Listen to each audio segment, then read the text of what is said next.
What's up, y'all? Shit doing weird stuff. Let me run my intro. Come on in. Come on in. Come on in. Not come on in. Not come. Sorry, y'all. Y'all know I'm weird. Whatever.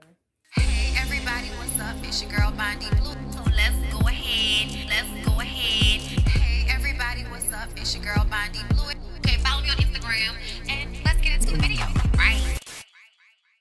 All right. My God. Lord, I got some things I need to say. Lord, I got some things I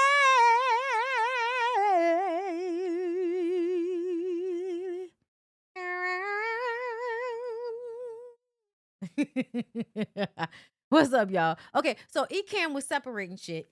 So I got up here and I thought I was live because I was only live on Facebook. And so in order to start this live, I had to exit out of that live, but I made the lives together. My God.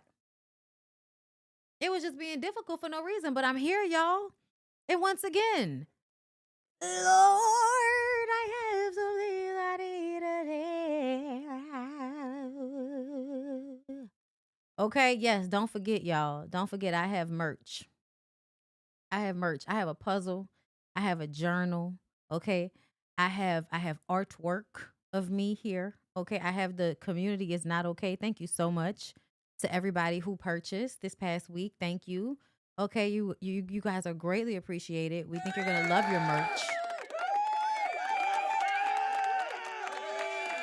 I'm coming out with an ad soon. I gotta, I gotta be able to get outside and get it done. But today I had to go finish some more work on my piece. Okay, just some shading work, so nothing too, nothing too much, girl, but it hurts. All right. Over the weekend, so many things have taken place. One of the main things that I want to talk about first is girl, not that. Girl, why they play me like a soybean burger like that? Like I didn't have all of this shit set up. This is what I want to talk about. I want to talk about um I'm about to block whoever this person is talking about my merch is AI. My merch is not AI. And even if it was, what is your point?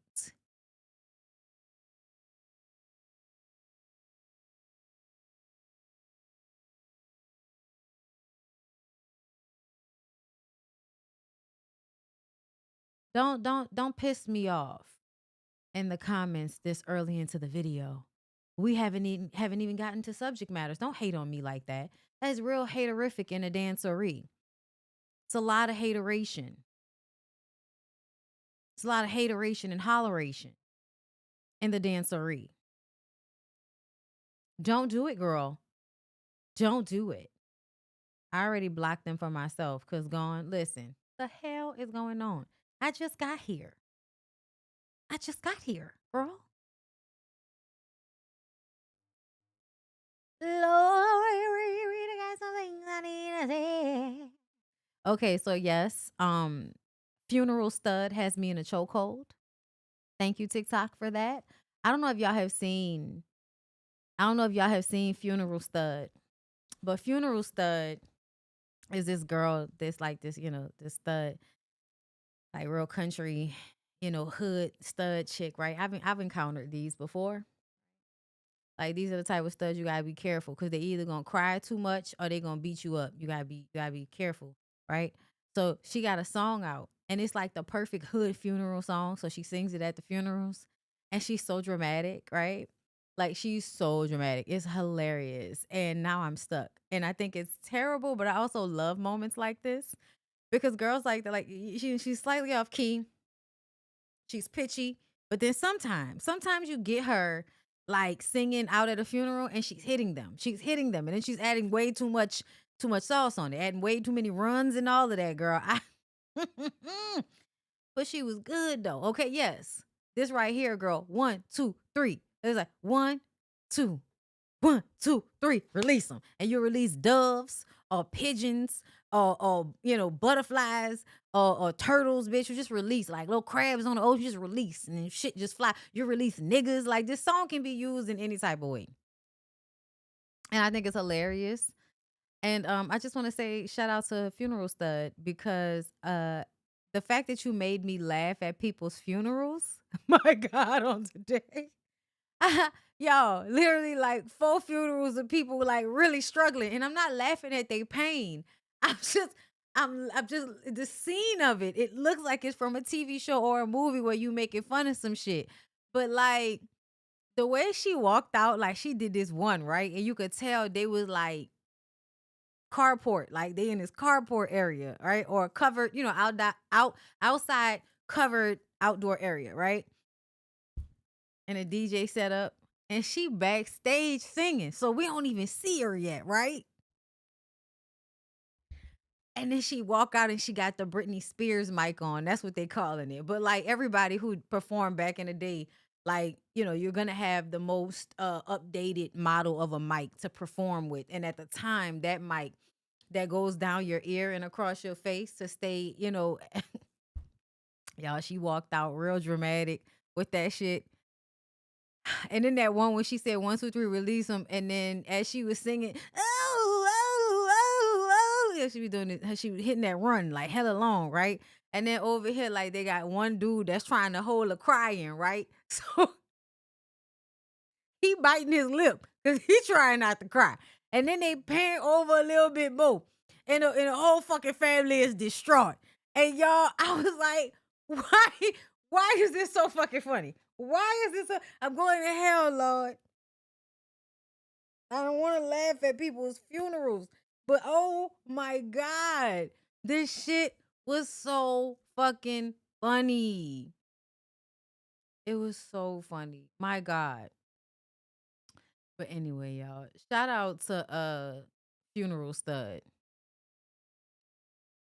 Let's get into one, two, 1, 2, 3, release them. Let's get to Kandi and Todd.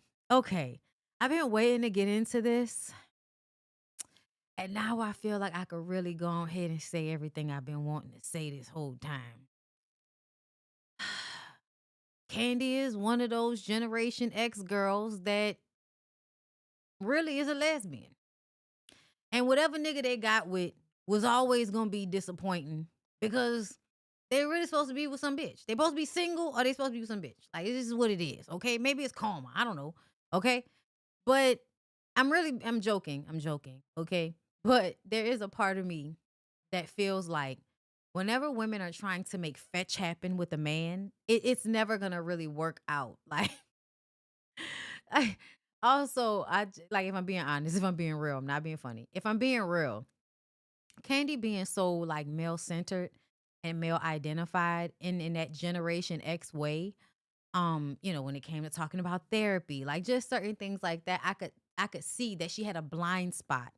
She's another one that gives all of these problematic men a stage. You know what I'm saying? Like she's always forgiving people that she should not be forgiving.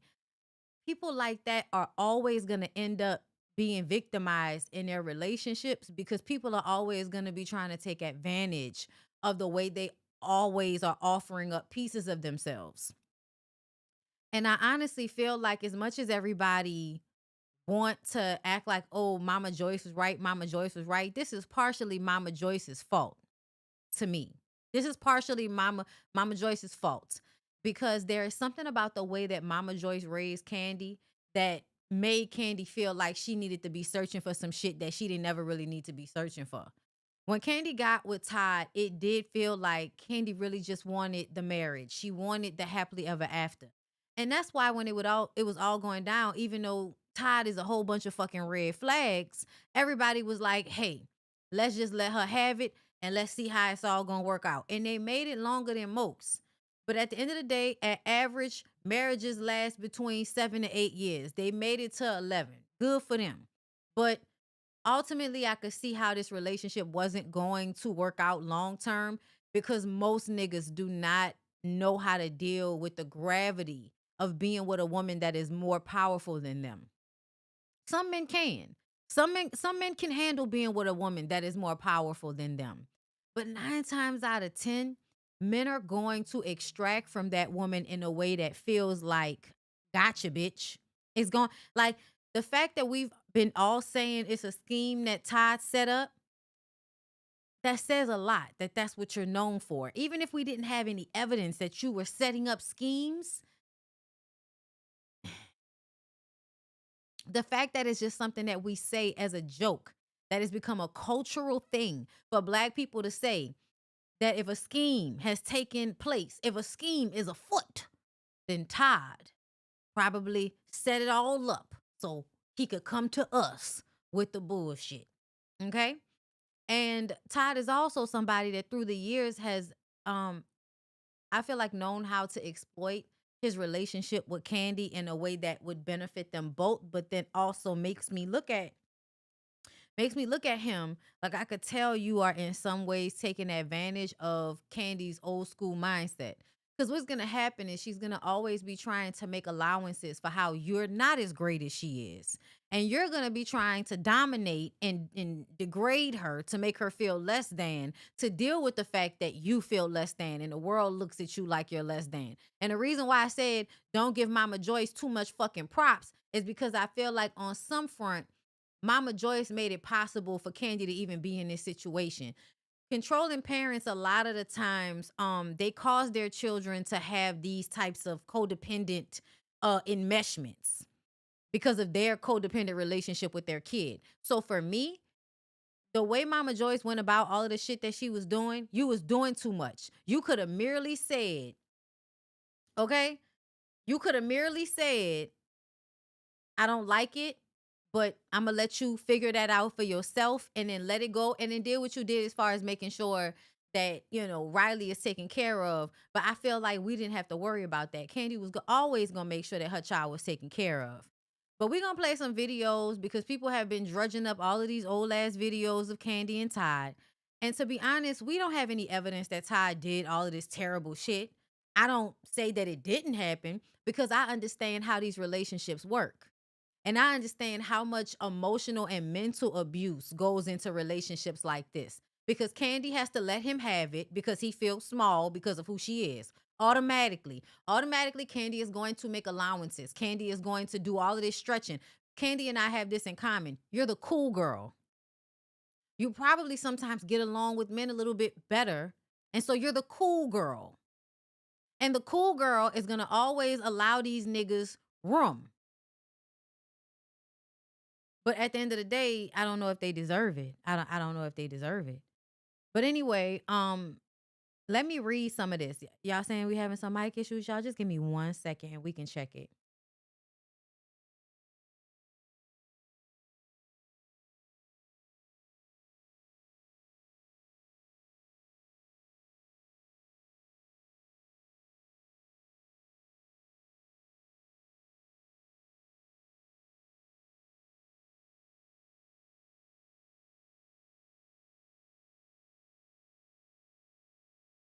Audio sounds perfect to me, so it might be you. Get out, come back in. Let's read. All right. What are we saying? What are we saying? Rumors began swirling about their split after Kandi attended BravoCon weekend alone with no ring on her finger. Kandi also recently dropped Tucker from her name across her social media platforms, so fans knew something was up. Kandi decided today to inform fans, and this was 3 days ago, it was Friday, y'all, to inform fans that her and Ty will be signing those papers and going on their separate ways. Though she did not get into the details as to why they're divorcing, she says she hopes to maintain a good co-parenting relationship with Todd. She says, after deep thought and a lot of prayer, I've made the decision to move forward with a divorce. This is a difficult, emotional time, but my focus remains on protecting my peace, being the best mother I can be, and co-parenting with love and respect, Burris tells People in an exclusive statement. I'm stepping into a new chapter, pouring into my work, my family, and my own growth. I'm grateful to everyone who supported us throughout the years, and I ask for privacy, grace, and understanding as we navigate this transition with our family. Um, so yeah, I'm not giving all of these brownie points that y'all want to give to Mama Joyce because girl, it was always gonna be what it was gonna be. And most relationships don't last. So I don't know. I don't know why everybody has to act like, oh, it was because they was doing threesomes or it was because of the money. I don't know. It could be a plethora of things. But I do feel like y'all just don't want to deal with the fact that relationships are not fairy tales. And it takes two people that are willing to grow together. And sometimes you're not going to grow together. That's not what's in the cards. What's in the cards is for one person to go this way and the other person to go that way. And so instead of trying to force something, you eventually respect the time that you had together. They have two beautiful children. They've built a lot of businesses together. And hopefully, we don't have any issues when they go through this divorce, because we saw how much Kandi, made sure to have that prenup popping. Okay? But hold up, because I want to move on to some other clips that I saw. First of all, this is what Todd posted on his page. And people didn't know what this was from, because this is from before the announcement. This is from November 11th. What do I tell y'all about men that are Beijinging and coloring their hair? Not to be trusted. Not to be trusted. Yeah, no. Yeah, I don't believe that Kandi was using Todd for a cover. I think Kandi and Todd, if anybody was using anybody, I think that Todd was using Kandi. I don't think that Kandi was using Todd. I think that Kandi was actually extremely um invested. I think Kandi was invested. I think Kandi was willing to do whatever to make the relationship work. She can have sex with women if she wants to. I feel like it's just this thing where it's like, if you are somewhat attracted to men, you're gonna try to make it work with men because it's easier. And your mama bitching out about an ain't shit ass man is way easier than her bitching out about you bringing home a lesbian. Especially for some, because y'all know how much y'all black women, y'all know how homophobic y'all are, girl. Y'all black women, I'm telling y'all can't stand y'all no gay people. I saw that with this girl La situation. All of the black women's that want to be arguing, child, listen. Y'all really think that homophobia belongs to y'all and nobody else but y'all. I want all y'all to go to hell as far as I'm concerned. But let's go ahead and get into some of these clips that people have been reposting of Kandi and Todd. All Kandi friends, if we single, I'm the ball down. I would no. I gotta go. Would you be mad if I was smashing one of your friends? Hell yeah. If we went together no more, Why yes, would you be mad? dude, you're my Wait, is there any- husband and my children's Is father. there any friend you wouldn't even be tripping about? If No ass like you think not about. tell me, I'm just talking. I'm just talking shit.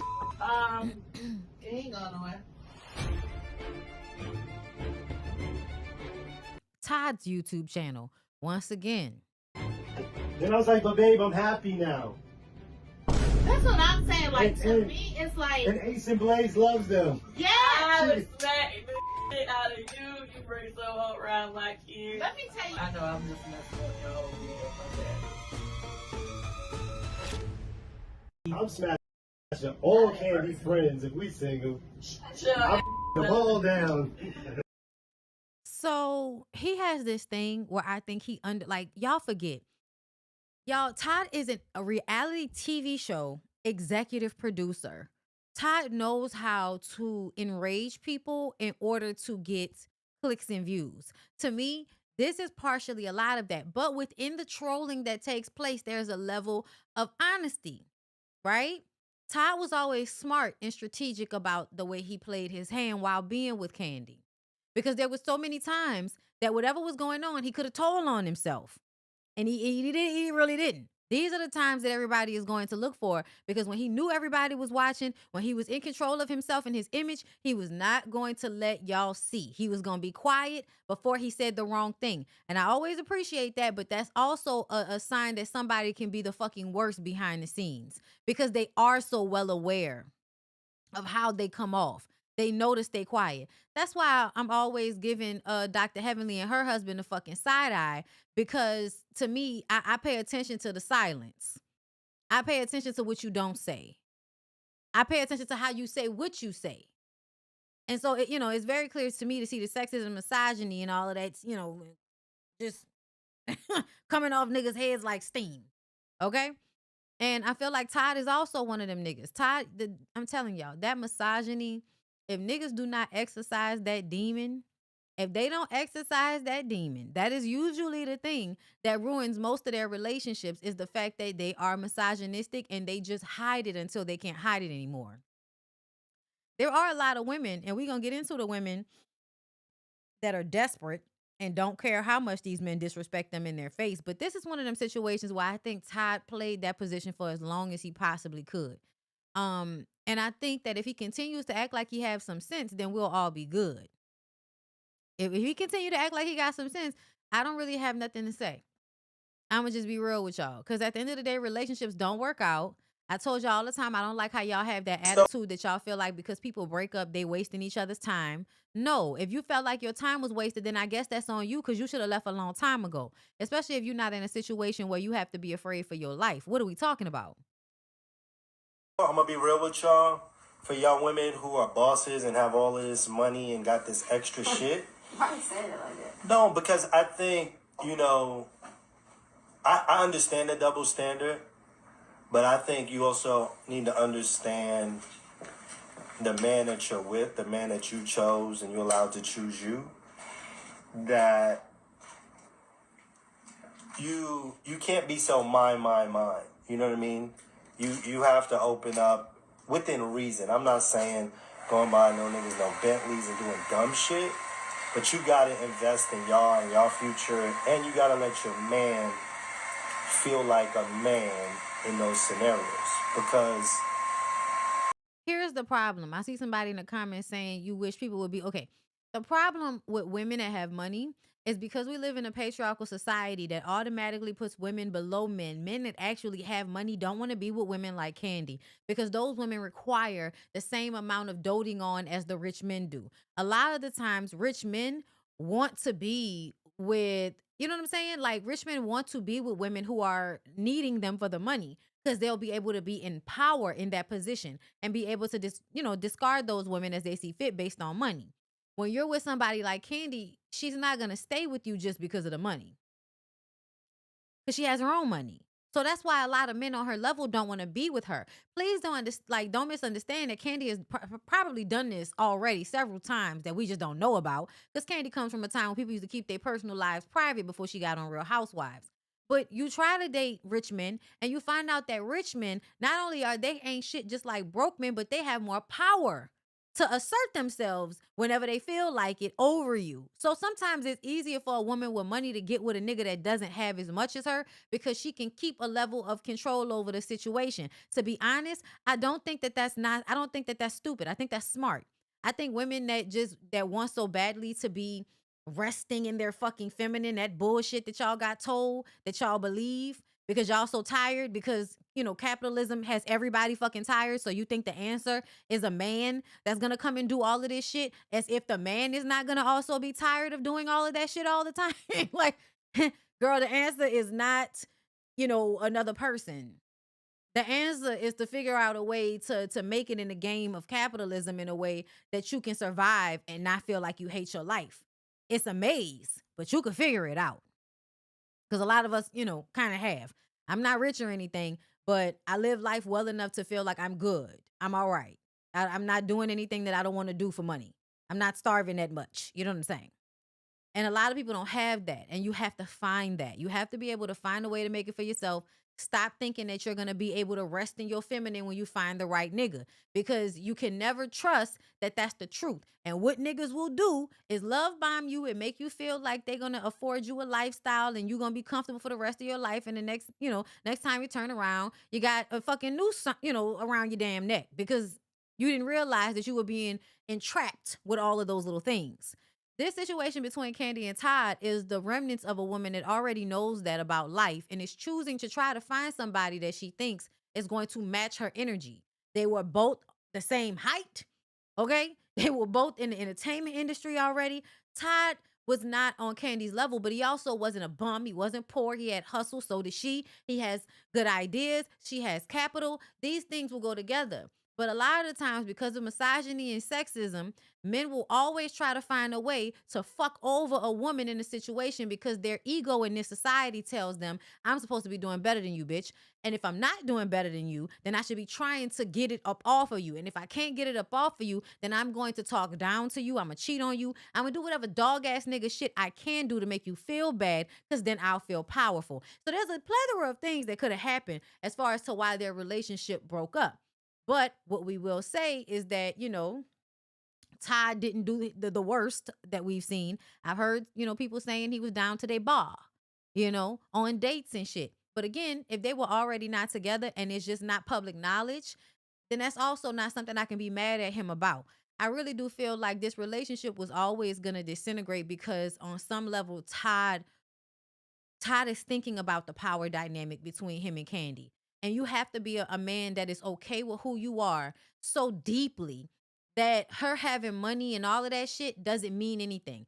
You really have to be a man that is like, I'm gonna make it on my own. I'm good. You know what I'm saying? I appreciate having a woman that does all of these things, but I'll go stay with my mama before I let you believe that I only want to be with you because you have this. Like, you have to have a man that like has other things about himself that he has pride in. Because if he doesn't, he's gonna find a way to break you down for doing what he can't or what he hasn't.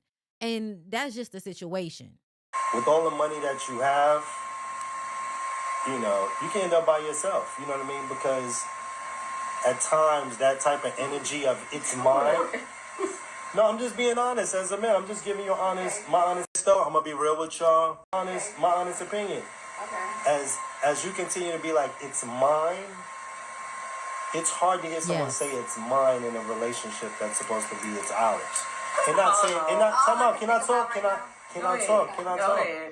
talk? And it's not about, hey, I got this. I can't stand when people do that, y'all. That's such a control tactic for me. If you having a conversation and you've been talking slow as fuck for a long time, and the person whose brain is moving faster tries to add it in there because you taking so fucking long to get out what you saying, let me talk. I feel like people victimize themselves. And it's really because I've been watching so many debates, but niggas do this all the time. All of this slow ass talking and dragging shit out. A part of all that slow talking and dragging out what they're saying is to like be sucking energy from you. Y'all ever realize how people enjoy any type of energy? Like any type of attention, they don't care whether it's good attention or bad attention. Men, I really do think, move like that, to where they do all of these little things so that they can constantly be keeping your attention.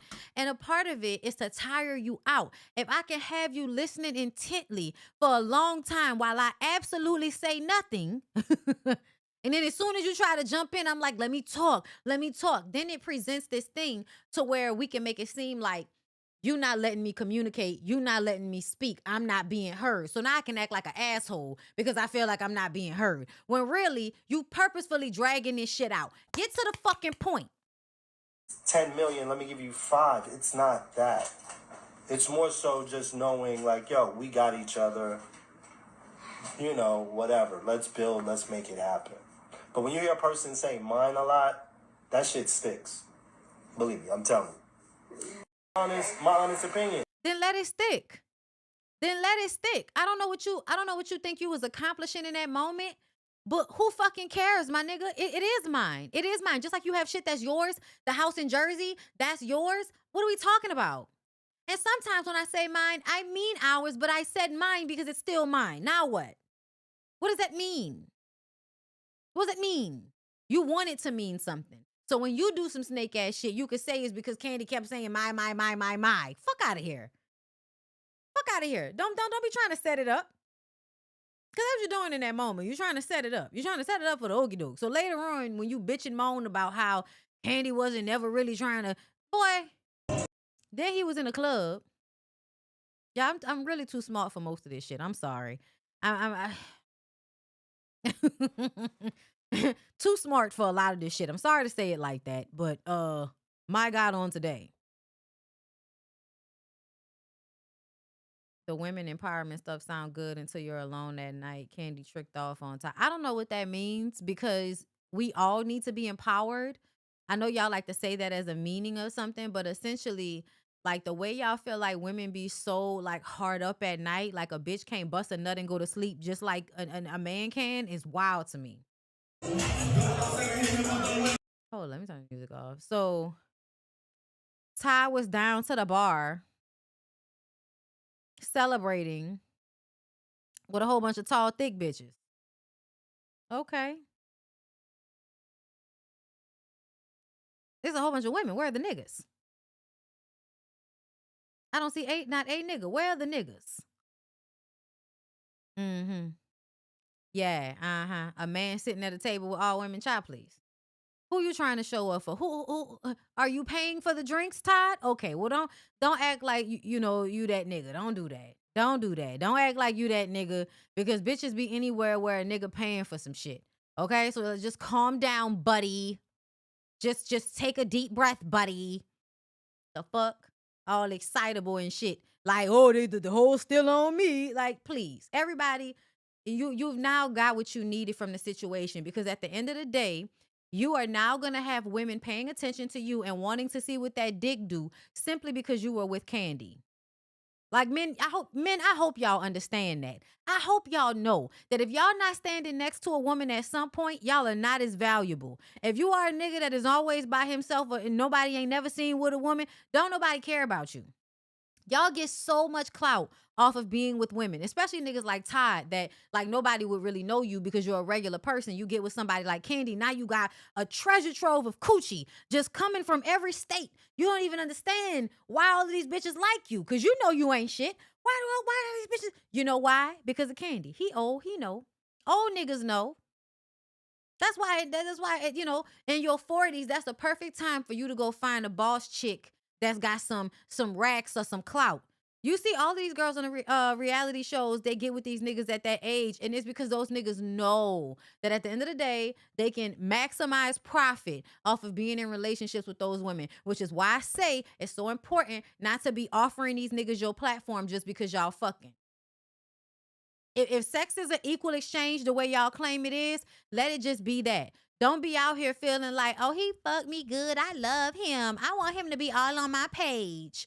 I want him to get a Fashion Nova deal. Even though he an ugly nigga that can't dress, I'm going to get him a Fashion Nova deal. Right, Sierra? Right? Because, I mean, y'all notice how many of these niggas got Fashion Nova deals, right? They always wanted to be able to do what women do. And now all they got to do is be connected to a woman. And now they can do what women do. Y'all can just go ahead and put on y'all Fashion Nova fit, take a few pictures, and now you making bank off Instagram. Look at you, nigga. You a baddie now. Jones says, Kandi, it's good to see you in good spirits with so much going on. I'm sorry about you and Todd. Okay, so yeah.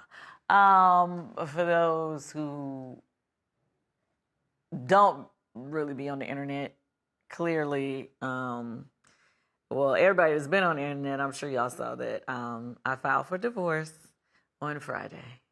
And yeah, right now it's a pretty crazy time. We'll talk about more of that later. I don't want to be sad right now. Sage says, how are you feeling today?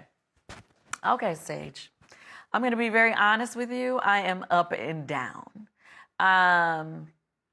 You know, obviously going through a divorce is definitely not the easiest thing. You know, sometimes, you know, you're cool, you know what I mean? You're moving, you're mixing, you're moving, and you're hanging out with friends. But then sometimes you have your moments of sadness, you know. And me being the Taurus that I am, I like to keep those moments to myself. When I was on Housewives, I really couldn't keep moments to myself. I could hear the broke up cry starting. Don't do it, Kandi. Don't do it, girl. I can't listen to you swallow the cry. Don't do it. When I got upset, so y'all would catch me crying.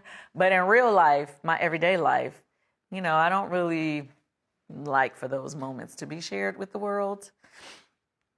So, but I am sharing with my Amazon family today. So I am up and down.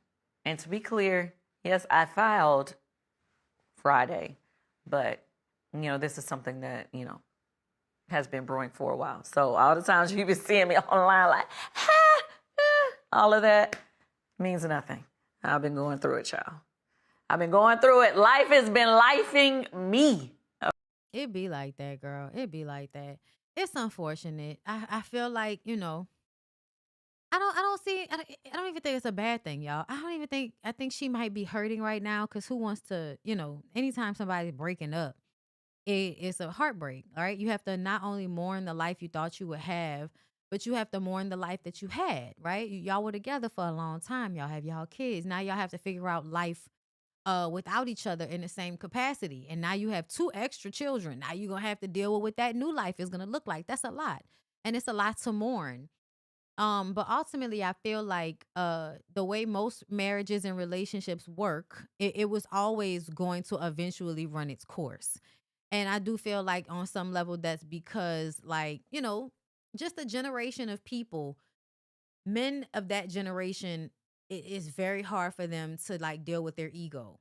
It is. That's why y'all heard Tracy Ellis Ross say it's easier to date younger men. It's easier to date millennials than to date Generation X. And it's because like the things that they hold on to, you know, the things that they hold on to from the past, the things that they hold on to from, what they learned that are not healthy, it's hard for them to let go. And for men, I feel like a lot of that is feeling like as a man, you have to be this thing. When at the end of the day, no, you don't. You know what I mean? It doesn't have to be all of that. Um, but yeah, I do feel like Kandi didn't necessarily want this, but I do feel like it probably had run its course. And the way it looks to me like Todd would have been, in some ways being passive aggressive and letting Kandi know that he was resentful. Resentful of her. So he was at the Play Her Lounge, a scheme that Todd set up. After we put out a few episodes, Todd finally said yes to being our producer. And we are celebrating this new beginning, exciting journey we are on together, a sporty scheme that Todd set up. So me and the girls was talking about this, and I'm like, Todd is a master at this.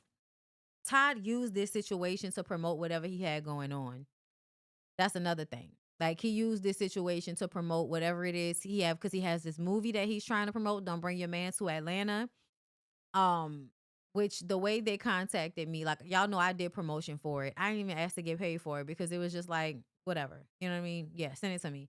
I'll play the trailer. We'll talk about it. And only because I don't feel like doing all that. Like, yeah, fine, I'll talk about it. But I didn't like. I was like, why are you Candy's husband Todd? Why?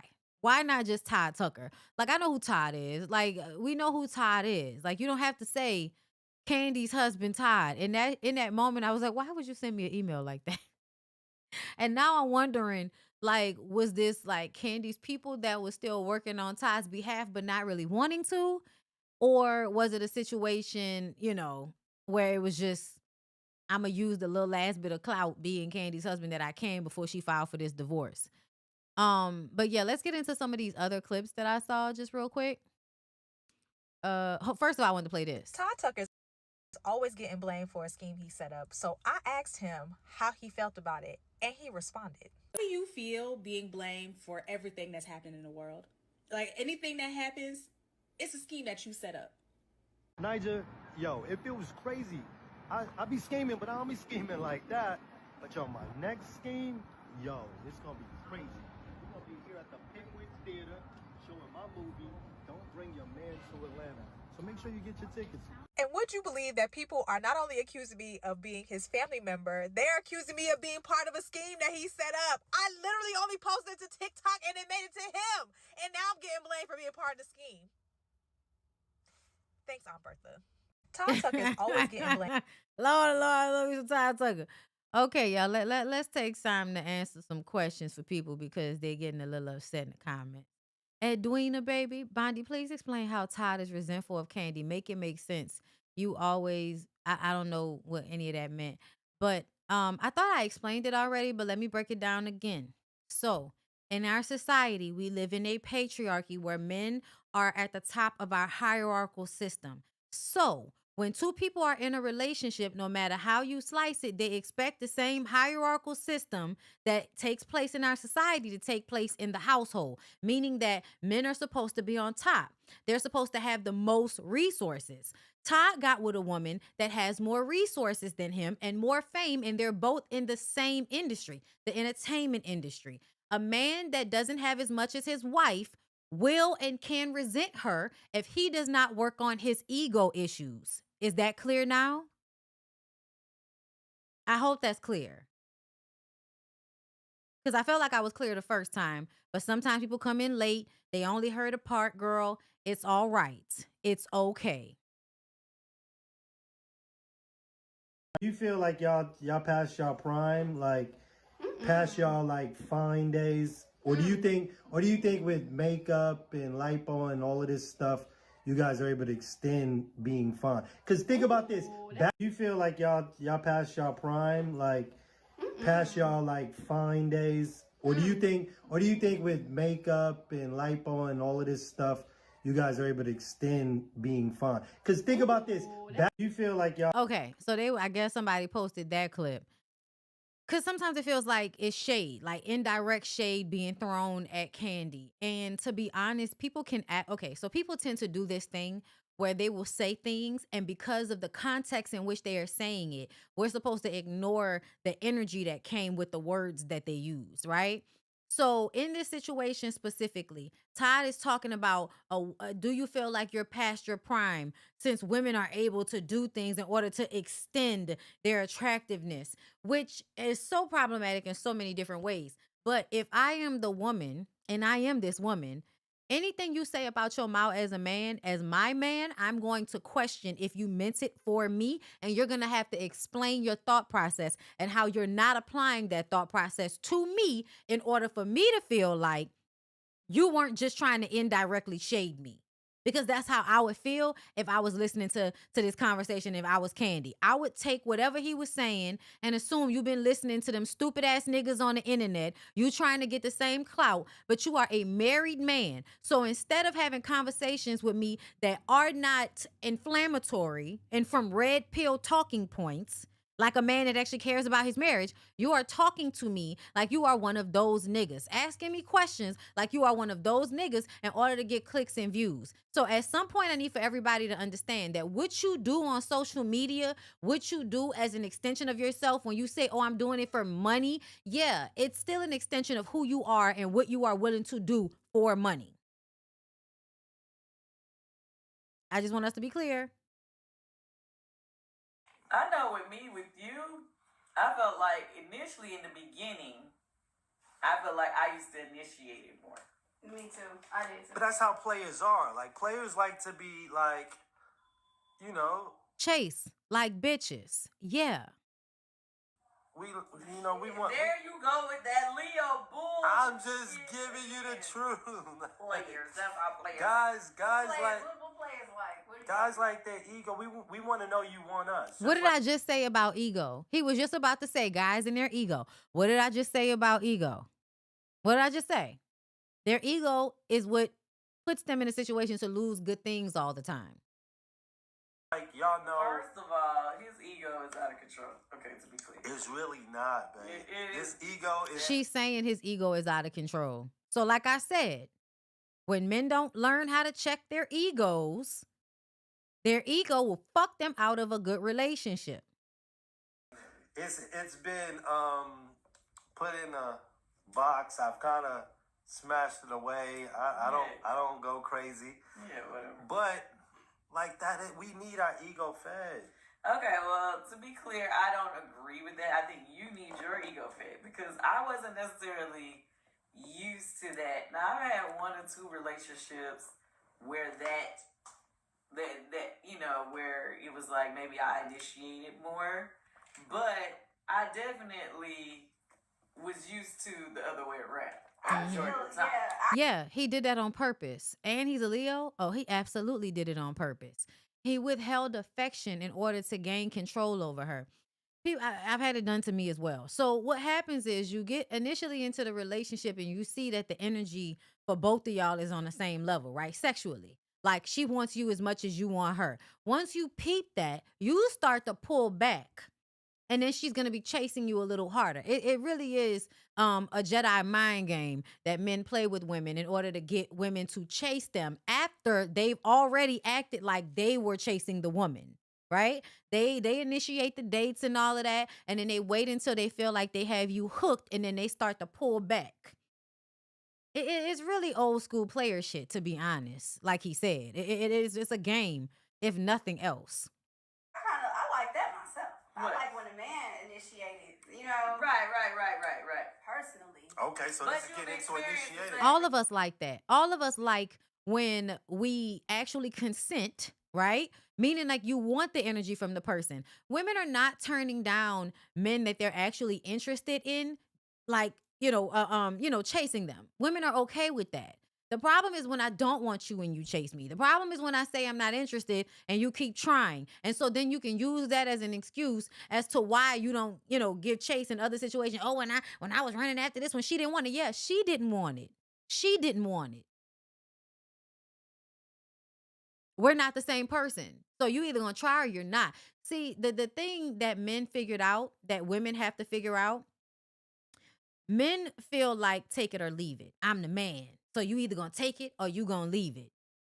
It's just like that first episode of Martin. Y'all remember when Martin was like, Gina, step, and all of that. Gina said, okay, turns around and walks out. Gina. As soon as that shit got put on television, niggas understood that they had to take it a little bit further.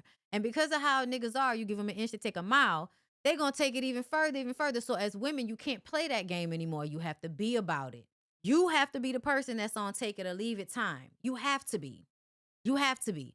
And I saw, they both put, things into the relationship. They absolutely both put things into the relationship. However, none of what they did would have been as successful without Kandi. If it would have been as successful without Kandi, we would have known who Todd was before he married her. But since we did not, we know, and he knows how valuable being tied to her was to his own success. And that's how most women are. Most women are going to help men get to the money.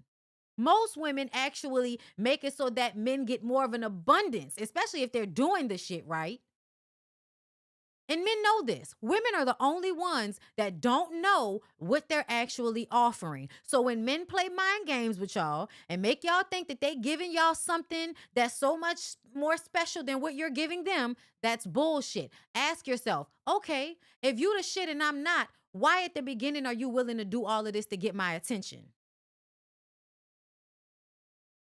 Where you feel like you was initiated more. Yeah. Right. So to me, I feel like after a good year of that, I was like, okay, well, shit, if he want this to pop out, then he gonna need to get it going. So you did it though. You did it in the beginning. And then I backed out. But then why did you back out? Like if it was working, if it was working. No, because nobody is, because I'm the woman, bitch ass nigga.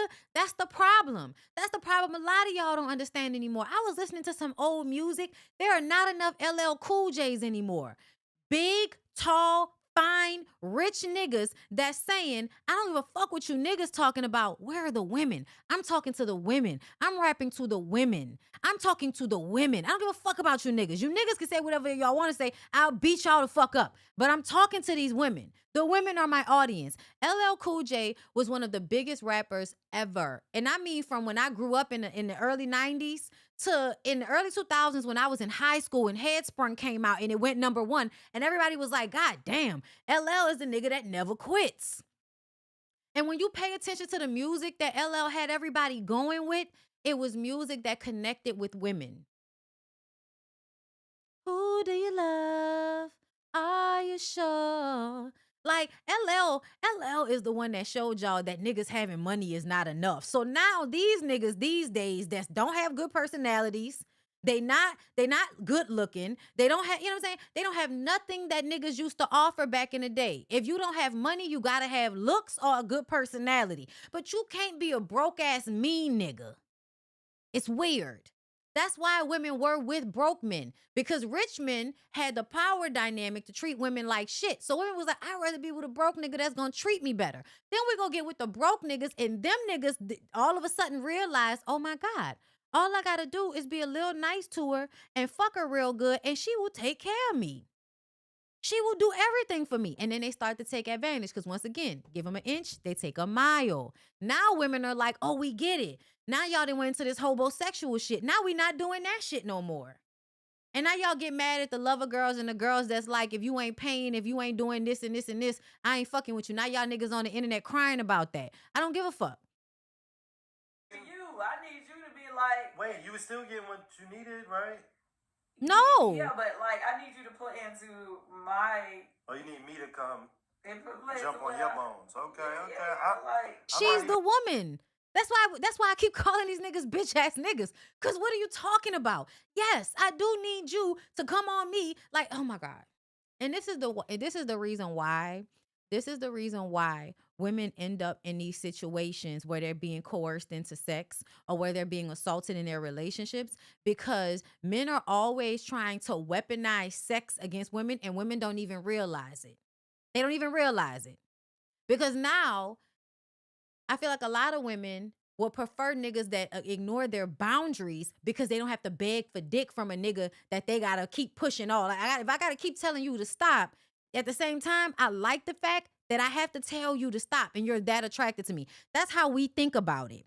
Versus a nigga that feel like, nigga, do you want to fuck me or not? Don't nobody want to feel like that. Okay? But I also don't want to think about it later on and think about what type of person you must have really been for me to say no and for you to keep having sex with me. You know what I'm saying?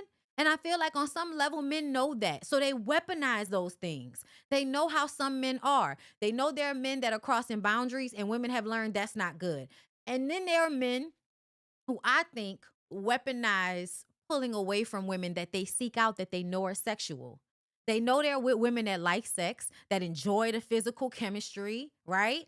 And so once they realize that's something that they can control over the woman, the very thing that they all be wanting, the very thing that they be bitched out about, right? It's all these niggas out there, oh my God, she only wants me for my money. She doesn't really want me. But then when we really, really want y'all, when we really like be about all of that with y'all, y'all weaponize that shit against us. And then you start pulling back. And now you don't want to, now you go fuck and go cheat just so you don't keep having sex with the woman that you with, because you're trying to tame her. You're trying to train her. You're trying to control her. And whenever a woman is really into a man and she wants to have sex and he turns her down, it knocks down her self-confidence. It makes her feel like she's not as sexy. It makes her feel like she's not as desirable. Men do that shit to women all the time. And this is how you get women that will go cheat on the man, and then the men turn around and be like, oh, she cheated on me. She cheated on me. Knowing that you literally was setting her up, scheme, Todd, on some shit. I've seen it happen. I've seen niggas do this to their wives. Their wives will keep trying. Eventually, the woman gets tired and the right nigga comes smiling in your face offering you big dick. What you gonna do? What you gonna do, girl? Because niggas do this so that they can make you the bad guy. Now you're a harlot. Now you're a whore. After they done got you all dick drunk with whole sex, you go cheat. Now you're a whore. Niggas do stuff like this. I just want y'all to be clear. I've literally seen it in real time. They do shit like this. I want to be catered to as well. But I'm saying you can't have the bonnet on expecting me to come jump on you. Like Todd, we're not doing this. I'm not wearing a do-rag. I'm chilling the way. And you could. You could. A nigga could have on a do-rag, some socks, and some fucking G-Nikes. Nigga, are you good? What are you talking about? My nigga got locks. My nigga fucked me with a bonnet on. Do you think I give a fuck?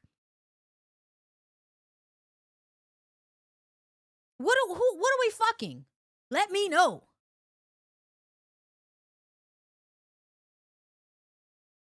Because once you put your mouth on me, it's up. I don't even understand what we're talking about. Give a fuck what you got on? Do you smell good? Are you clean? Do you know what you're doing? Give a fuck what's on your head. I'm not trying to fuck your head. Banging a haircut. I mean, I am, but it's not going to get in my way. Fly, I'm smelling good. Baby, you want this ass or not, okay? Hello. Do you want it or not? You need to warm this car up before you start driving.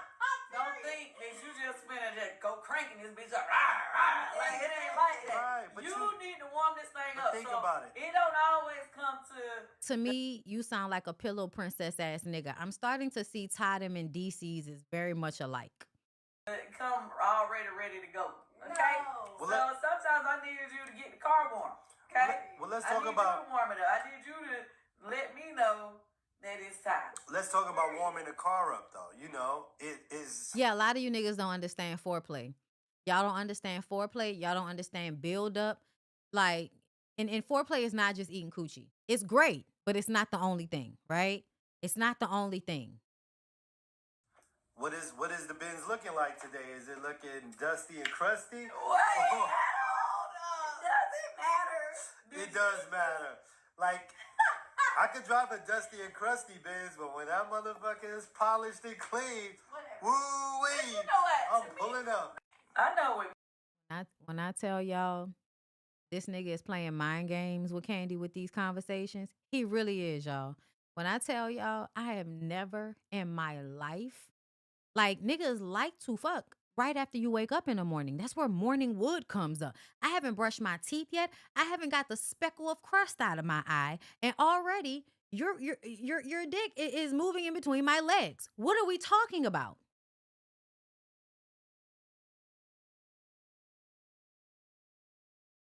What are we talking about? And y'all, as a bisexual woman, somebody that is attracted to both men and women, I'm telling y'all, if a nigga is talking about fucking like this, he is playing mind games with you. He is playing mind games with you. When people are into you, none of that, are you clean? Do you smell good? And sometimes they don't even care about that. He is bullshitting. He is bullshitting. Oh my God, these niggas. Let me see. These niggas be cheating. I'm gonna be real with y'all. These For niggas y'all be women who are bosses cheating. and have all of this money and got this extra shit. All this extra shit. You sound very resentful. So remember we were talking about what he might be resentful of, Kandi? Did y'all hear what he just said? Why is that even a topic of conversation? I really need for y'all to see. I need for y'all to see how these niggas be moving. The mental and emotional shit is the biggest part of it. The mental and emotional shit is the biggest parts of it. These types of conversations, it would leave me having a problem with this nigga. I would be like, we would be, the way I would play this nigga out on social media, he would have got his fucking feelings hurt. Cause it would not be a moment where I'm gonna let you play me out like that. We both gonna be in this motherfucker with our feelings hurt.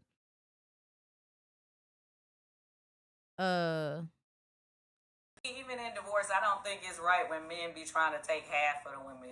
I don't think it's cool. Like, I feel like a man should always be a man and be able to handle his own or whatever, right? So,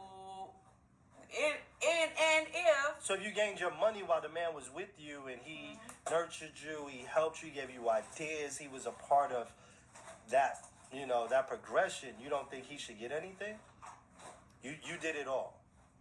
What is he nobody said she did it all. Well, no. I'm just saying, like, you with your husband right now, right?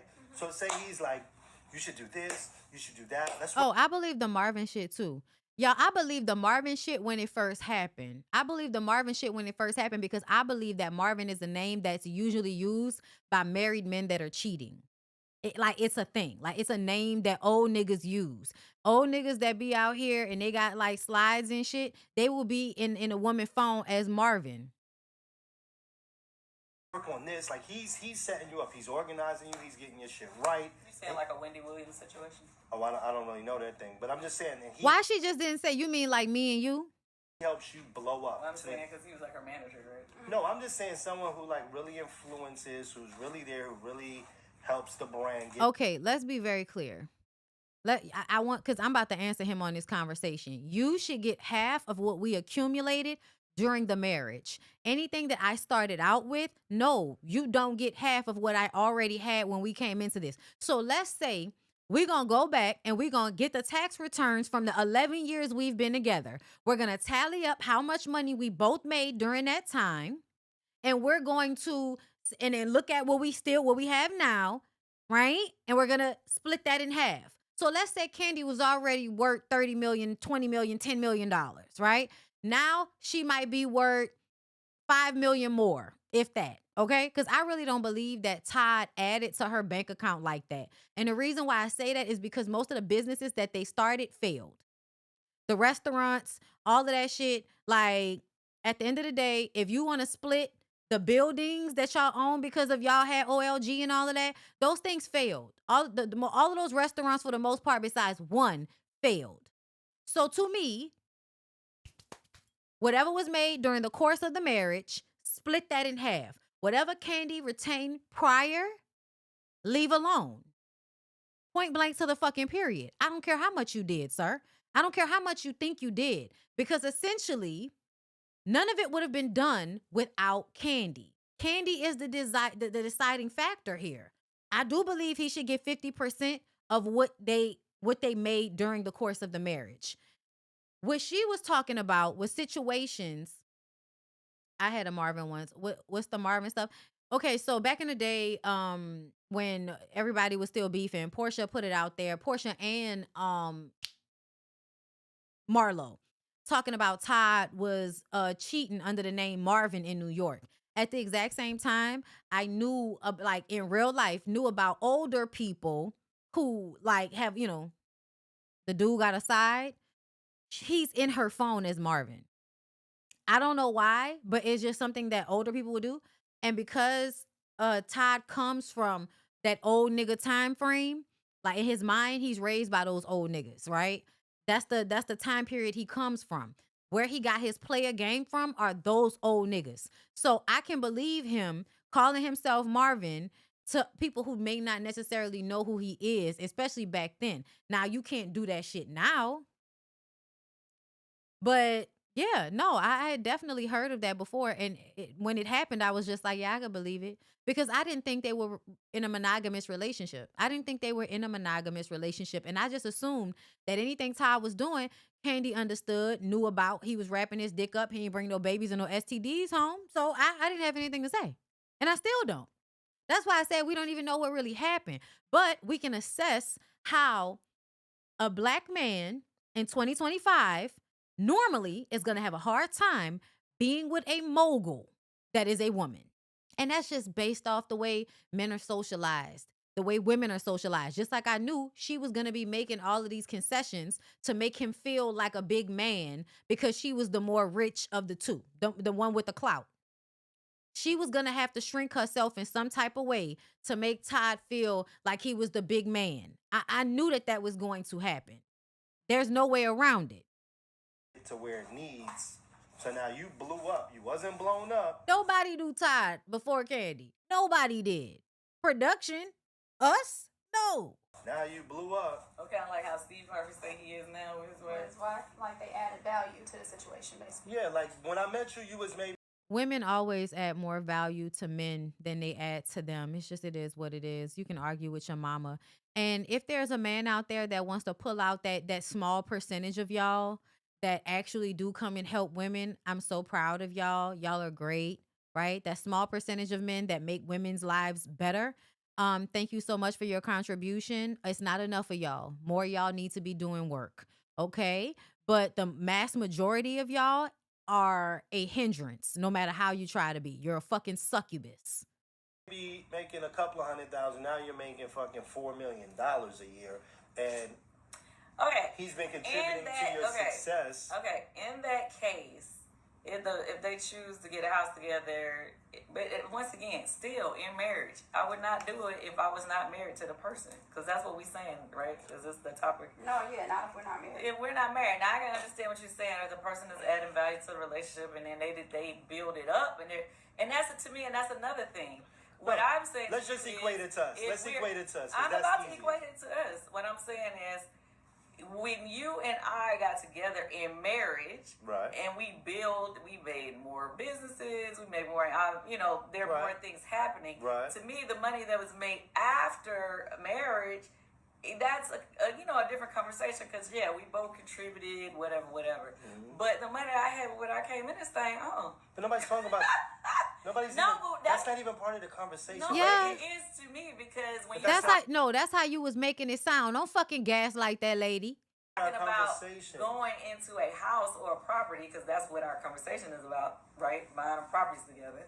It's like if I used my money from prior to purchase it, meaning like this house, for instance. Yeah. No, I didn't feel like I should. So a man can do the same thing. He can feel the same way. No, like that's mine from before. I don't. You get your weight up. So do you feel that way? No, I don't agree. Especially if the woman had kids. So I want to be very clear with y'all. Off rip, at the beginning, I don't care what anybody's saying. If a man has children with a woman, if a man expects children from a woman, because she is the one that physically has to carry a child. And even though Kandi had IVF one time, that one time Kandi could have died during childbirth to give this big head ass nigga another heir, a boy child at that, right? That automatically in our society makes her more valuable than him. So then you add the money on top of that. So no, if she used her money to purchase a house and then you moved into that house, I feel like it should have been put in y'all's paperwork that you don't have any rights to that house. And that whatever other things y'all accumulated, that's what you can run half on. But when a woman is with a man and a woman goes through childbirth to have children for a man, no, I don't believe that I don't believe that you should be able to say, oh no, it's my house from before we got together. Because usually the only reason niggas be having houses that big is because they want a family. They're getting the house so that they can get a wife and a family. That's usually how that is. Kandi was a woman that already had a child and a family. So I'm going to get a big house because I have a big family. You came and you were a part of this. I already was getting this for my child in my life. That's not what Todd was on. Todd has his own shit in Jersey. I'm sure that'll just be for him. Kandi's not going to ask for any parts of his Jersey house. Okay? But in this situation, when y'all really want to get to the brass tacks of this part, no, I don't agree that just because like in a situation where a woman has money and whatever y'all got together after 50-50, cool. The house, no, but the shoe is on the other foot. It's a woman and a man own the house. No, I feel like the man should have to split the house or the profits of the house. And the reason why I say that is because a lot of the times when women are with rich men, that's the only equity they usually have in that relationship. The man, if the woman did not work and she was a stay-at-home mom, that means the only equity, the only money that she really could get sometimes is from that house. So to me, if a man feels like he don't want to have to sell his house, you know what he should do? Buy the woman another house, especially if he already has money. And we're talking about millionaires and all of that, and I want to divorce you and I want to keep my house, I'm going to just offer to buy you another house. We're divorcing. You have my kids. I want you to be able to live nice, but I want this house because I'm more prone to this house.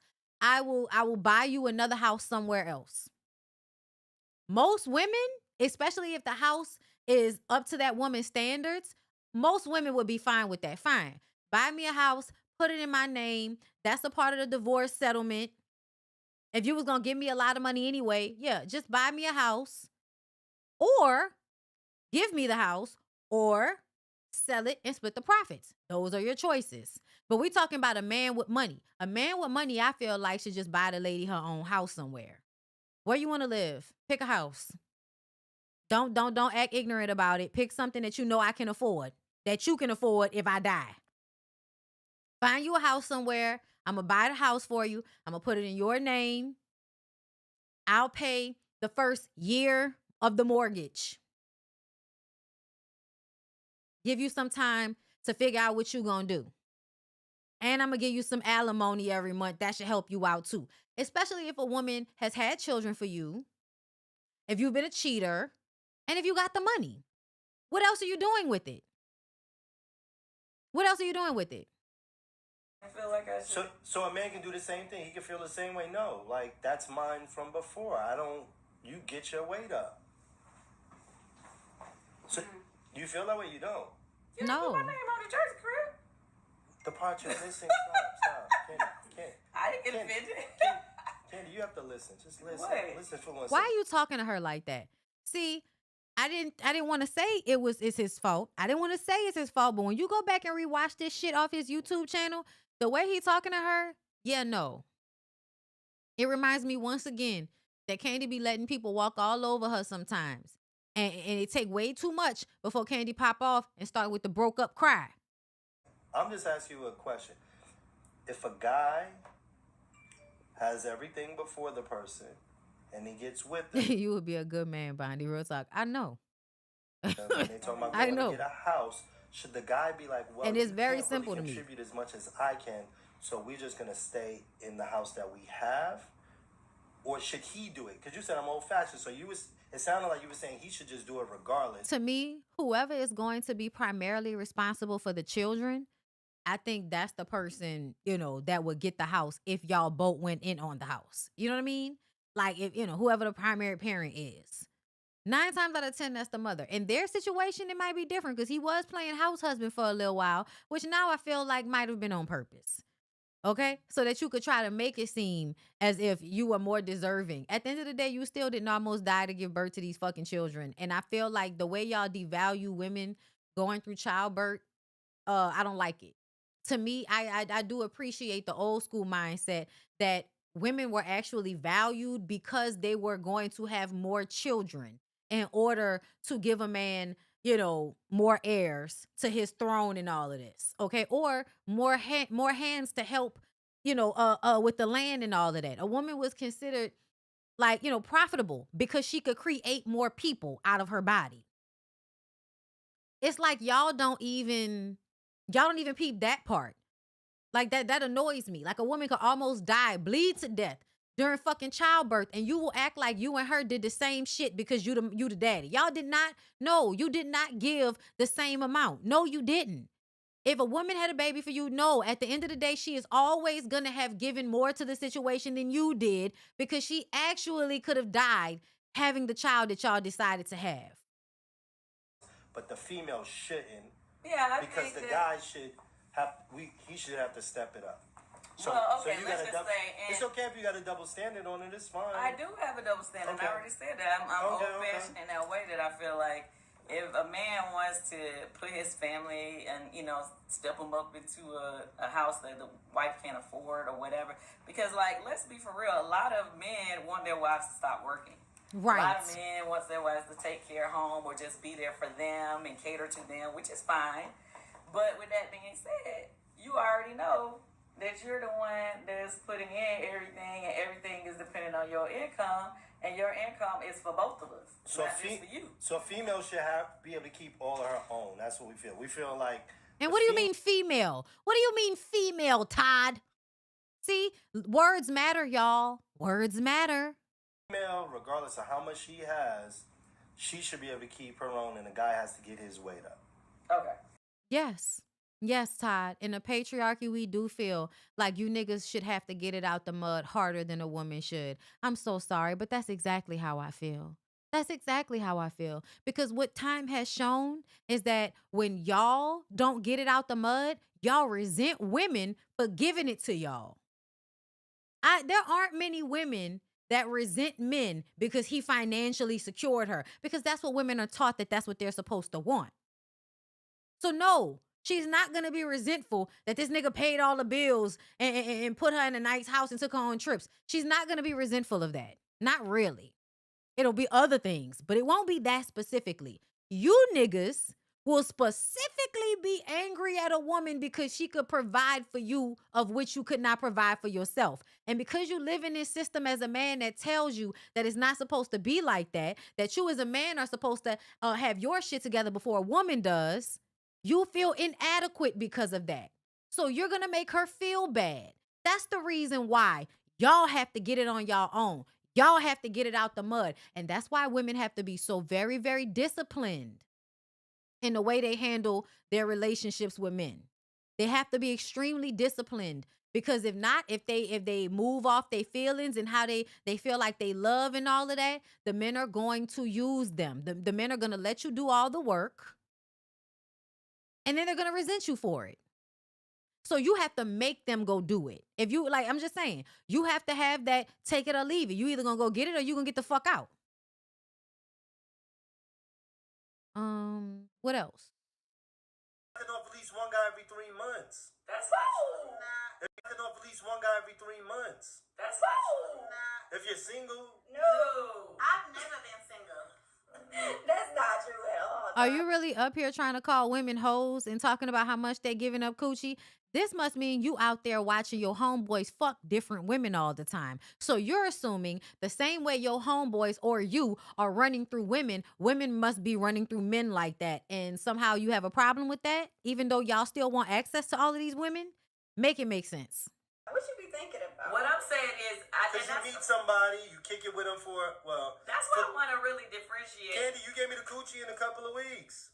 Ooh, that's for you, but that didn't go But like we that with everybody. We wasn't married. No, I didn't do that with everybody, though. And this is why you should wait when you meet What? someone. They gonna Because he gonna throw it in you. Like, that's the craziest shit to throw in somebody's face. You gave it up to me, though. Oh, so what you think, I'm a hoe? Because I fucked you? Does that make me a hoe? Oh, so you must be telling me something about yourself.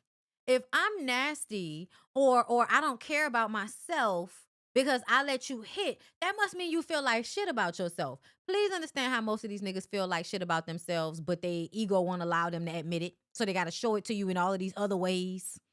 in the future. It's not bad. No, I don't care. I'll tell myself. It's not bad. She should have gave me the coochie in a couple of weeks. So how many weeks we now needed? you the last dick that I done been with in over 10 years. Fucking off at least one guy. Unfortunately. Unfortunately. All right. I think I'm gonna leave it. I'm gonna leave it there. And that clip was from Real Housewives of Atlanta, so I don't want to play that one. But essentially, I do feel like the relationship has run its course, and that's okay. And it's all right. And everybody will be okay. And I hope Todd, and Kandi can break up amicably and move on like Maya. And it'll have been, what it was supposed to be for the time that it was supposed to be. Y'all have 2 amazing children. Y'all have a blended family. Y'all have created history with one another. And time marches on, girl. It's okay. 1, 2, 3, release. Okay? Now, speaking, where do I want to go next? What do I want to go get? I said something about, girl, there's so many things. There's so many places to go. Where in the world is Carmen Sandiego? Where in the wow? Let's talk about Summer Walker. So, Summer Walker got on the internet and told you what she's learned about her womanhood. Hold up, let me see. Is this it? No, let me slide down some more. Summer Walker is fucking with Rich the Kid. Rich the Kid got a fiance or old lady or some shit like that.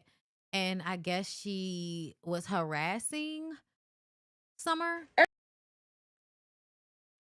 And so now everybody is like, oh my God, Summer. Now y'all are mad at Summer. And the thing that annoys me is I feel like I've been mad at Summer for years. When Summer kept having kids with stupid ass niggas, I was annoyed by that. Because I tell y'all all the time, like, I don't know why y'all think y'all being in toxic relationships is not unhealthy for your children, but it is. Okay? It is very, very like toxic for your children for you to be in a toxic relationship simply so you can have something to write about. Okay? So Summer has always been making my ass itch. Ever since Summer did all that shit to her body, like I never liked it. I never liked all the pick me shit that Summer was on. Right? But Summer is a great artist. And so she's still here and she's still strong. Well, this shit happened with this weird ass nigga. Let's hear. Everybody been fucking with him for years. He be fucking with everybody. So what's the problem? Like what? Like you're never gonna leave. You're never gonna leave. It comes to a point where it has to be like a certain level of disrespect that you have got to come to. That be like, all right, this is it. This nigga can do anything to you. So if you're not gonna leave and he's gonna keep cracking that wallet wide fucking open, then can't we all just get along? I'm sorry, y'all. I don't disagree. I think that whenever you see a person for who they are and you choose to still engage, you need to take some accountability for it. And that's all the ways around. Let's continue. I just want to be the side. That's what I was saying. Like, I just want to be the side and I just want you to chill. I don't like him enough to lay up next to him every day. I don't even know how you do it. I'm not going to start talking about him. I'm not going to start talking about him, but you know the things about him. Girl, I don't know how you do it. I was just trying to play my little position. He clearly won't stop, and he's obsessive. You can like say that you're gonna leave him alone, and he will just call you back to back to back. Get to call your friends, get to call your manager, get to call your assistant, get to sending stuff. Da da da da da da da. It's like free money. So why would you just every now and then you just give in? You be like, you know what? Fuck it. Let that nigga do it. Let that nigga take me somewhere. And you know what? I'm actually really glad you did this. Because I was this close. I said, damn, I really want to push. And I really want a condo in Miami. But I really kept thinking about it. I was like, I don't know. Because you act nuts. And this is what I needed to see. I was never going to get peace in my condo. You were going to tear. I just want to be the surprise the living shit out of me. This being on the internet, because when I did this, how long has it been since I did this? It's been so long since I did this. Why would I even be doing this? Why would I even be doing it? Shit, at this point, let me get something out of it. Y'all stream finally over it, y'all. It's like number one on. Listen, I know a lot of y'all are anti-ho, and I don't understand why. Like, I personally don't get why you're anti-ho. I think that that's an individual journey for every woman to deal with. Like, I don't like y'all, I see y'all in the, the 3 I hate when y'all call, I ain't gonna lie, I really hate when y'all call women 304s. I wish y'all would just call them hoes. Don't dress it up. Call them a hoe. And I feel like there's nothing wrong with being a hoe at times, especially if you aren't endangering yourself or your children or anybody around you. Like, I don't see the problem in being a hoe. Like, I don't see the problem with being a side to a nigga that is for the streets.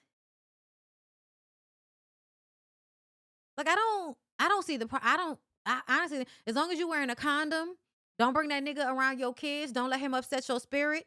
Meet out with him when you want to. Fuck him, have a good time, and then send his ass on home. Yeah, I think I wish y'all would come to this conclusion quicker. I wish y'all would come to this conclusion quicker. Because to me, the problem is the women that want to be a victim because you want this man to be monogamous, and he's not going to be, bitch. He's not going to be. And to me, I feel like this is all just life lessons. Like, Summer as a young woman, like, she has done some things I do not like. This is not the worst of them to me.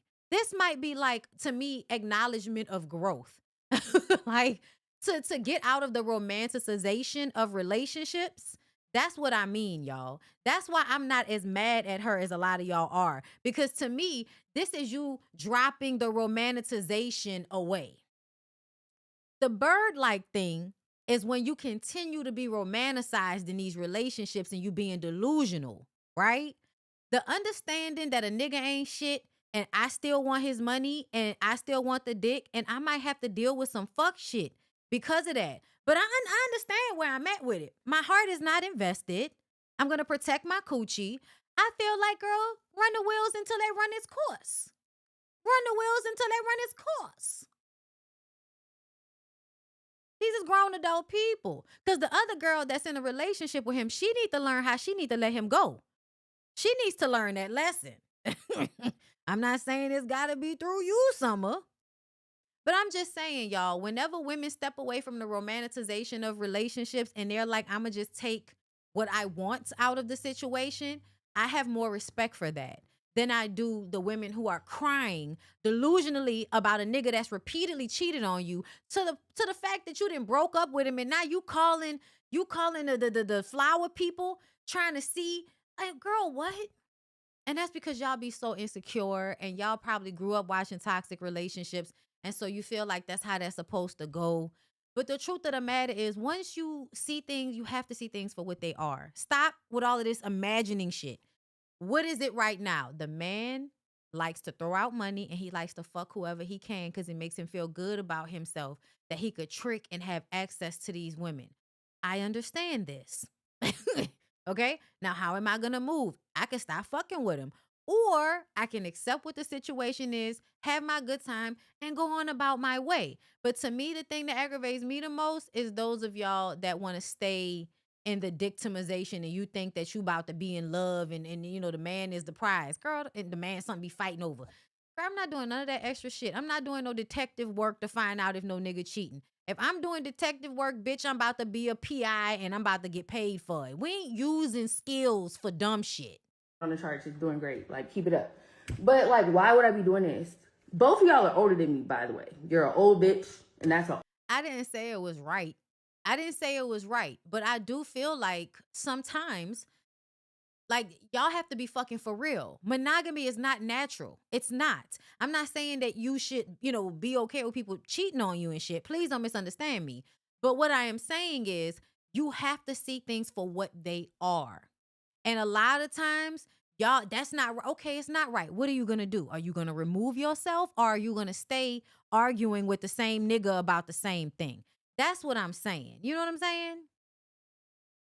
Old ass nigga. I'm still in my 20s. Why would we be on the internet as adults? We all have kids.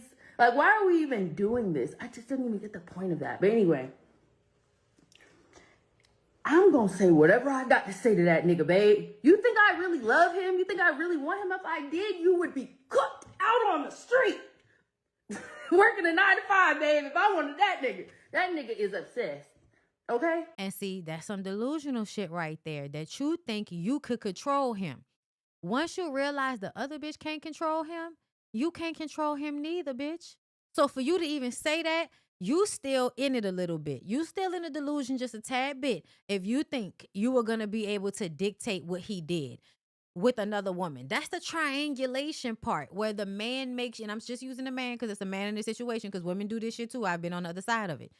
They use it as a way to create this triangulation, right? So now, instead of seeing him as the op, y'all seeing each other as the op. You think you can affect how he feel about the next bitch. You cannot. You cannot.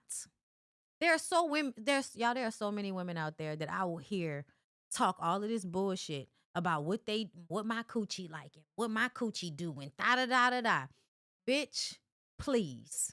A man is only going to do what he wants to do. If that man want to do right by you, he will do right by you. Your coochie is not controlling shit. Please understand. Please understand. If he making you think that your coochie gonna make him do something different when he got other people he fucking with, that's because he wants you to think that. Because if you think that, then you're gonna be trying to exert that power. And they like that shit. They like when you be like, nah, you for me. They love that shit. Toxic niggas love for you to tell everybody how you gonna beat ass for them. Girl, no. Girl, no.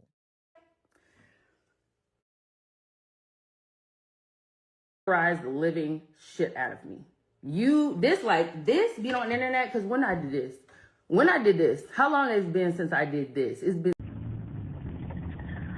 I'm sending you this right now because I'm 50, and they say when you're 50, your true self and your true feelings come out.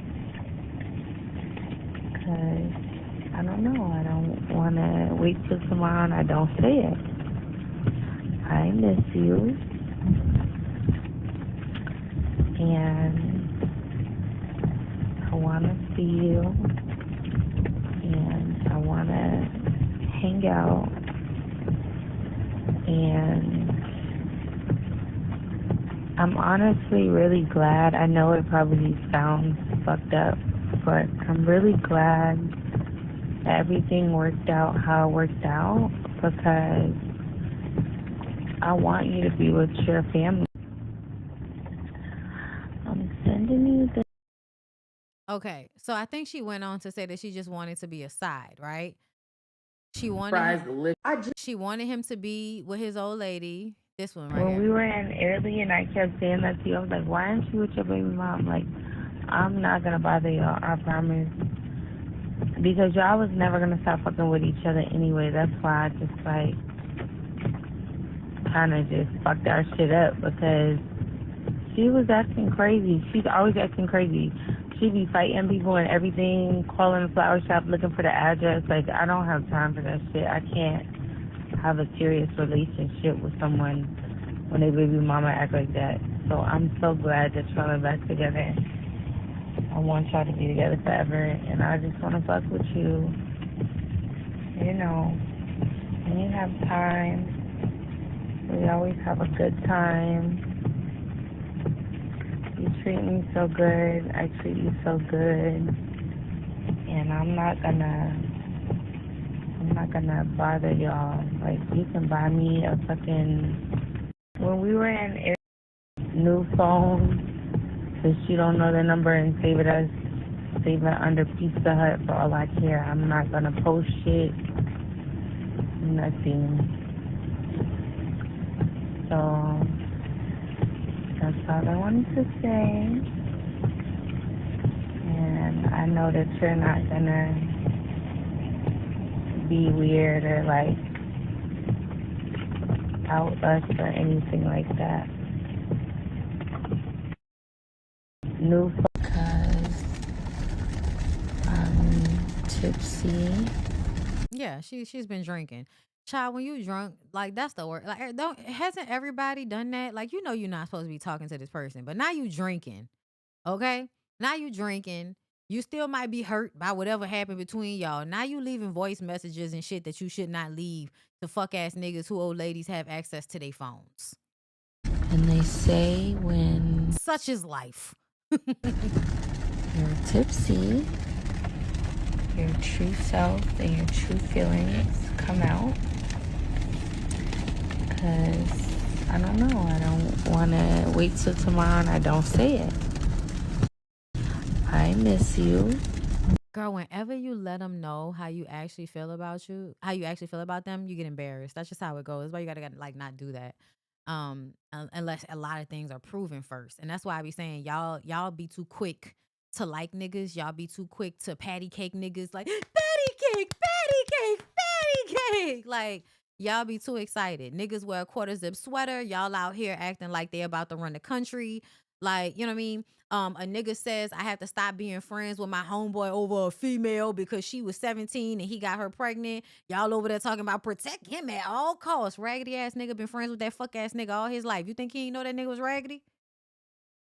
Like, it's so many times that y'all be running, jumping, hopping, skipping to give these niggas like the oh my God, look at him, y'all. It's a nigga in the wild that knows how to act. Oh my God. It's like a mirage. I'm so glad I finally seen one. Look at him. He's a unicorn. Yeah, y'all, they'll never fully keep acting like that as long as y'all keep patting them on the back so hard for it. Congratulations, nigga. You acting how you supposed to act. I ain't clapping that hard for you niggas. Y'all got to do a lot more for me to be clapping. I'm not doing all of that. That's nice. What else is going on? Y'all are way too quick to want to be patting niggas on the back all of the time. That's a part of the problem. Okay? Now, if you want to tell the truth, you sound digmatized. And that's why I said he tore the pussy up. He has got to be over there tearing the pussy up for all the young women to be acting like this. Eventually that will wear off, right? Eventually that it will wear off. It just has to go. It has to go through the motions, y'all. I think Summer is still like in her 20s. If I'm clear, like this is just gonna happen. I'm like, didn't y'all go through this in y'all 20s? Didn't y'all act dumb by some nigga, and that's why you know now in your 30s not to do this shit? You have to live through it, girl. You have to live through it. That's all. But I'm glad that she's going through the motions because it makes me feel like eventually she won't be doing as much pick me ass shit as she has been doing, right? Because she's just been doing pick me shit for a long time. This feels like you might eventually squeeze yourself out of the pick me shit and just kind of understand the world that you live in and then do the other thing, right? Because I think a lot of women spent so much time looking for a relationship, and once they've determined, motherfucker, I don't even want to be in a relationship with any of you weird ass niggas. I don't know where this stock of niggas came from. Yeah, 29 is still very young, y'all. I don't know where this stock of niggas came from. But this is not the stock of niggas I thought I was going to have access to once I got older, okay? I thought I was going to have the LL niggas. I thought I was going to have the old Mac on you, nice looking. Like, that's what I thought I was going to get. Oh, no. We get a whole bunch of unhealthy skinny leg niggas with lean bellies and skinny jeans talking to us like something fucking wrong with them. Like, no. Okay? Kevin Gates is punching pussy in medium-sized joggers, all tight around the ankles and shit. There are not a lot of good options out here. So at some point, the women come to a place where they are happy. They want to do their own thing. They want to, whatever their passion is in life. That's why I say follow purpose. Men or women, girl or boy, follow purpose. Stop following relationships and your hormones. Those things recycle and they go in and they come out. You have to be with yourself this whole time. You have to be with yourself. You can't really be out here, oh, I want to be with it. No. Yourself, bitch. You. What is your purpose? What do you want to do? What makes you feel good? What's a way that you can be creative? What's the art? What's something you like? Like that you have to figure out other shit. And then elevating in that, being better at that. You're a mother now. How do I be the best mother I can be? Taking trips, new experiences with my kids and shit. We learning how to do new shit together. Life always has a trial or a tribulation to make sure you always going through some shit. But essentially, y'all do too much worrying about relationships. You do too much worrying about relationships. Get you somebody that you can have sex with every now and again that you could trust, and stop trying to honeymoon and marry and house husband and housewife motherfuckers all the time. Learn how to get dick and go home. So listen, words to live by. Live by them, young women. Live by them. So you harassed me off text-free app while I was in a club last night, having a time, not even thinking about you. Now sending pizzas to my house after telling me you have my address. So it's giving restraining order. Like you're literally having a psychotic break over a man who literally is obsessed with me and 14 other women. Like I really can't figure out your issue with me specifically instead of taking it up with him because you're Summer Walker, bitch. Because you're Summer Walker. That's why. I gave him back yesterday, babe. Now you're dragging it. Like I'm really over the internet stuff, but I'm gonna put this here for the world and police to see in case you really decide to lose your mind. Don't send me nothing else to my house, crazy ass girl. Go harass the rest of the women he messed with now. You have more to lose, Summer. There's more clout that comes with you, with her harassing you. You posting stuff from 2023 and decide to start randomly harassing me publicly 3 years later when my album dropped. Very weird.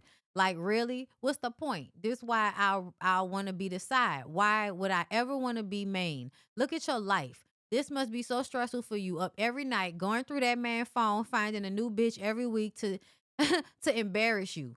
LOL, sad. Very sad life to live. I don't disagree. I'm so sorry, y'all. I know a lot of y'all are the woman that got cheated on. But I don't disagree with Summer. That is sad. And you should put a stop to that, bitch. Y'all said she didn't send it. This will be the last time I ever address you because it's a new day and I don't want that man. He don't run this ship tight enough for me. This ship tight enough for me. I repeat, don't send nothing else to my house where my kids lay their head. Tori Brooks reacts. She said, this woman has literally been harassing me for like 2 years, asking to hang out, link up, etc. She even went as far as trying to insinuate that she was around my child when she wasn't. Summer was around Rich one day and he accidentally left my son's backpack. As a mother who don't post the face of her children and get upset at your baby daddy for posting them to protect them, why would you play with mine? So I guess that at some point Summer Walker posted this girl's kid. Is that what I'm? Oh, she just posted the car seat. Girl, it's so weird. But we knew that y'all. I feel like we knew. Like, why are y'all surprised? Summer Walker was with Little Meech. Like, Summer Walker did all of this shit to herself. Like, I know y'all don't be wanting to believe this, but whenever women do all of the things to themselves that Summer Walker has done to herself, and she was already fine and already beautiful, it's because she didn't know that she was fine and beautiful. She didn't. She didn't recognize it. She didn't look in the mirror and see it. So she had to go fuck with herself. So that automatically lets me know that you have some insecurities about yourself that are deep and that will affect the way you move in your relationships.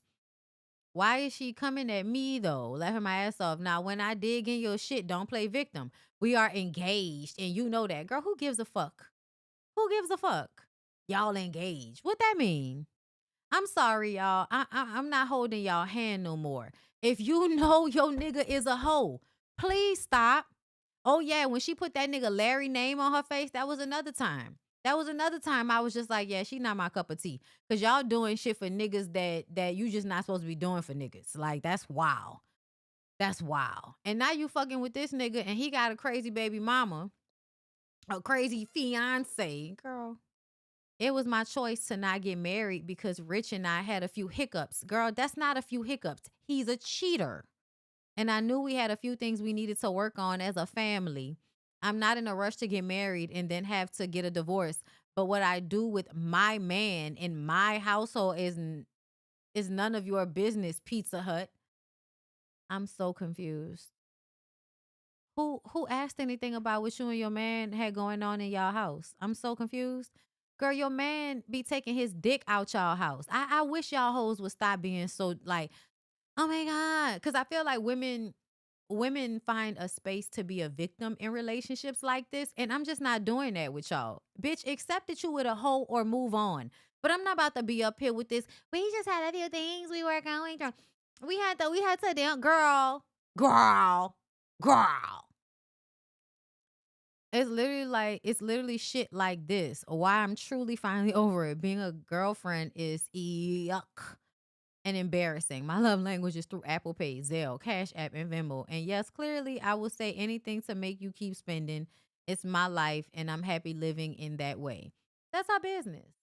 That's our business. It'll all come out in the wash. Cause a lot of times you young women y'all don't know how to get out when y'all are ahead. So y'all keep playing this game as if you may not eventually get your ass hurt behind this game that you want to play, that you having a good time at. But to me, I don't like being around ain't shit ass niggas. And I also don't like ain't shit ass niggas inside my coochie. But you have to learn those lessons for yourself. That's just how this go. Until you learn those lessons for yourself, you're just gonna have to get tired. That's all. You're just gonna have to get tired. And when you get tired, hopefully you'll learn. A lot of y'all don't learn. Y'all just think a new nigga is gonna, change y'all scenario, y'all situation. And it really don't. The next nigga be just as stupid, just as fucked up. But yeah, this is all of the weird ass niggas that Summer Walker has been with. Yeah. Yeah. All these niggas look dusty. All these niggas look slightly dirty. How many of them were actually a good time? Cause I'm looking at them like, just just just All right, let's listen. Let's listen The to reason this. I think this is that pick me girl. Let's see what the pick me saying about it. why men are able to successfully cheat is because it's always a woman like Summer Walker somewhere in the background. This is the jaded, bitter woman who tried to go make relationships work with niggas, and she don't feel like she was wrong for picking a nigga. So then she tried to move in on everybody else's relationship and vindicate her emotions by saying, you know what, I'm just dating for dick.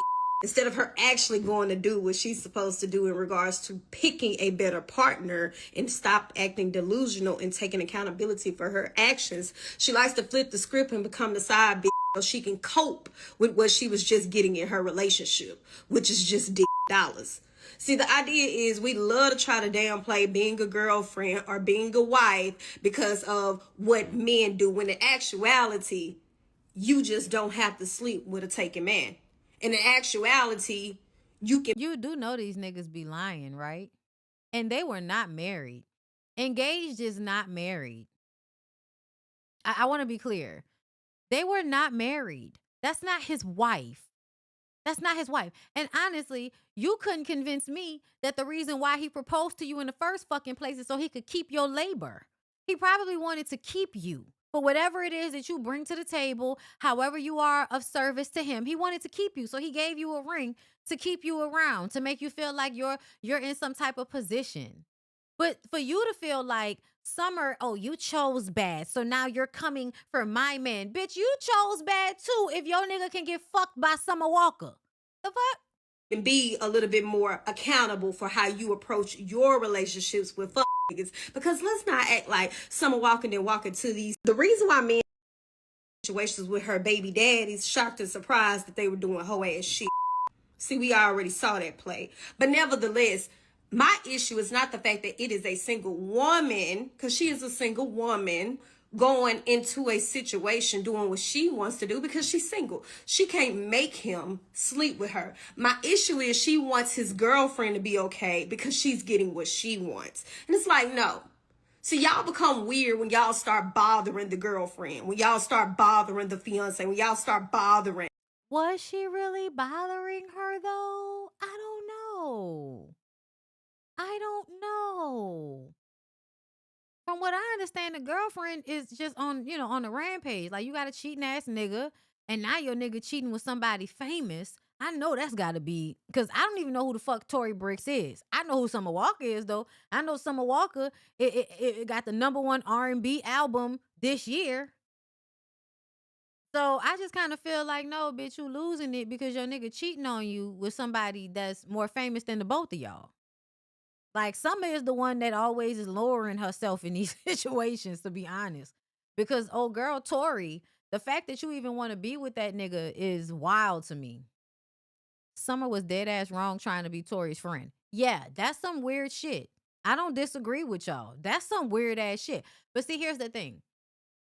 The women that noticed that the chick that was fucking a dude is a snake, but you don't think your dude is a snake? So you still want to be with the nigga that knew that he was fucking her and she was trying to be cool with you. You gonna stay with him though. See, that's when I can't really care no more. Because if you really cared, you'd be more upset about the nigga whose dick you was putting in your mouth. That's who you should be more upset about. I would be looking at Summer like, bitch, you just an insecure, weird ass bitch. I'm not about to fight with you over this nigga. Honestly, you could have him. The fact that you let Summer come to the internet like, bitch, I gave him back, girl, that shouldn't have never happened. But you let him do that. Rich the Kid is single. I know that's right. Y'all over here, ownership over a nigga that don't belong to nobody. The wife. Because that lady didn't do anything to you. You already violating. But just because she found out about you and she kept it cool, she kept it P, don't mean you get the right to be Billy Badass. That's still her man. How you know it's her man? They not married. Why y'all keep putting words mean things? Words mean things, y'all. Wife means I went and signed paperwork and turned the paperwork into a court of law and received a marriage license in return. Being a wife is not just having a baby for a nigga. I want y'all to be very clear. And I'm not diminishing having a baby for a nigga. I'm just saying the agreement is the agreement. Just because you agree to have a baby with a nigga don't mean he agreeing to be your husband. That's where y'all become the weirdo. You become the weirdo when you feel like you throw your weight around because now, it really ain't no secret no more. No, ho, you still weird. Because Paris is definitely like the girl whose nigga was cheating on her and she's just always upset about it. Like, I don't know which nigga cheated on you, Paris, but you know this not your situation, right? Did your nigga cheat on you with a famous girl? Did Summer Walker fuck your nigga, Paris? It's very highly likely. You had no business knowingly fuck situations with her baby daddies, shocked and surprised that they were doing somebody else's man. It just always amazes me how y'all would act like the girlfriend or the wife or the fiance is wrong because you decided to sleep with her cheating ass man when you can go out here and date a nigga who got multiple women and still get the same experience, which is lack of attention, lack of companion. And that's exactly who Rich is. Rich is that nigga. What are you talking about, Paris? I've had enough. Rich is that nigga. Rich is not married. I'm gonna need for y'all to be click. Hello. Y'all, this is another story. Shout out to who DM'd me and sent me this story. Y'all listen to this shit. About the homeless man in Atlanta who made a public plea for a place to stay and more than 1,000 women responded. This man, who goes by the name of Big Boss Escobar, posted in a Facebook group called Atlanta Rooms for Rent. He said, I recently lost my home, just need a place that is reasonable price so I can get back on my feet. I'm tired of sleeping in Atlanta shelters. Very quiet person and stay to myself, work a job, and also have a clothing line. I moved to Atlanta from St. Louis, Missouri 4 years ago. If anybody have any resources you can send my way, I will accept. Thank you. I appreciate it. And of course, the women came through. You can come stay with me, boo, a woman named Britt wrote. Off bed, cold AC, plenty of food, and the Wi-Fi jumping.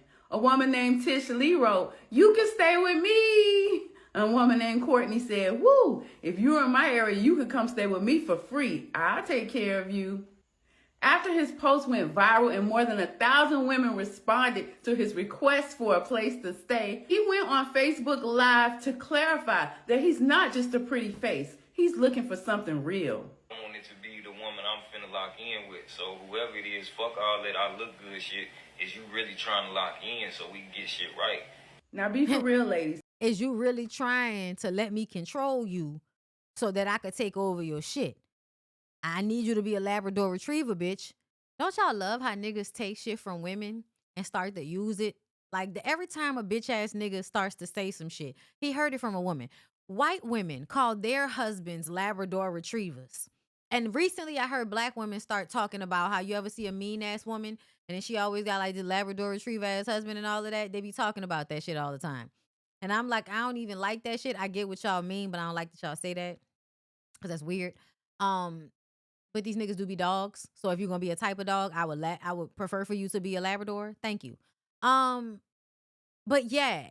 So to me, I feel like men are like now looking for that type of woman.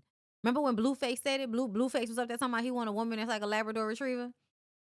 And I was just like, wow. No, for real. Because he could be. That's why I'm like, I don't care how good you look. And then what do I tell y'all about light-skinned men? This is a caramel complected light-skinned man. Okay, he's on this. If this is the spectrum, dark is here, light is here. This nigga's like about right here. Okay. Then you add the light eyes onto that, and he has sandy brown hair. Oh, that nigga's insane. That nigga's insane. That nigga probably homeless now because he probably got kicked out of the last bitch house because he was a terror. Y'all need to care about how men can harm you, bitch. Because niggas like this, oh my God, I can see it by looking at him. I can see the emotional, mental abuse by just looking at this nigga. Okay? Now, please understand, I know I have to say this because in this day and age, nuance is always being missed by everybody that's watching or listening. Okay? Of course, every light-skinned man with light eyes and sandy-colored locks is not a psychopath. But most of them are. Most of them are. If he came up to you and said he needed a place to stay, how would you respond? Leave a comment to let me know. I'm Tierka with the T. I would say, nigga, what that got to do with me? What that got to do with me? Like, I'm so sorry. When men say that they're the last ones to receive aid, they're the last ones to receive help, I think that's how it should be. Y'all should be the last motherfuckers to get help or to receive anything from anybody. I'll give to a child, I'll give to a woman, I'll give to a woman and her children before I give to a nigga. You know why? Because once again, you give these niggas an inch, they will take a mile. Jeremy Meeks. Y'all see a nigga with a pretty picture on a mug shot and you hoes is ready to open up your flesh for this nigga. That's why I get tired of hearing so many men, oh, women only want men with money. Shit.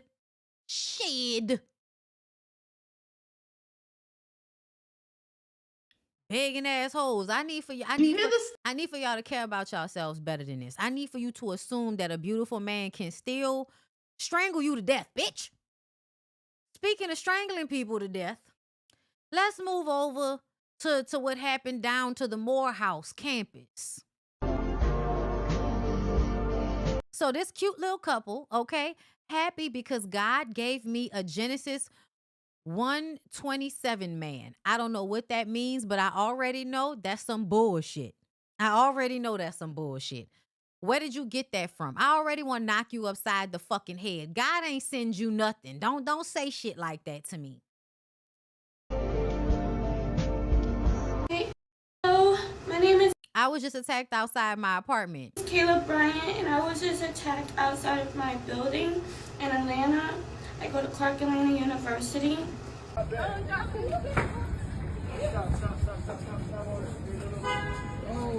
I should do it to you, right? Stop. Don't choke her. What nigga you got? What nigga you got on me? What nigga you got on me? I should do it to you, right? I should do it to you, right? I should kill you, right? Let her go. I'm not the one. I'm not the fucking one. Me and mine is not the one.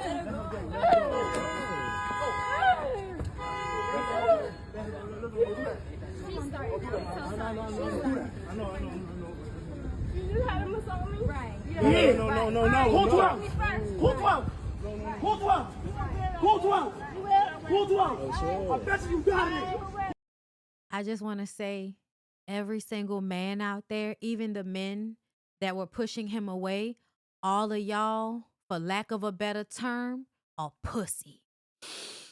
What is that? What is that? What do I smell?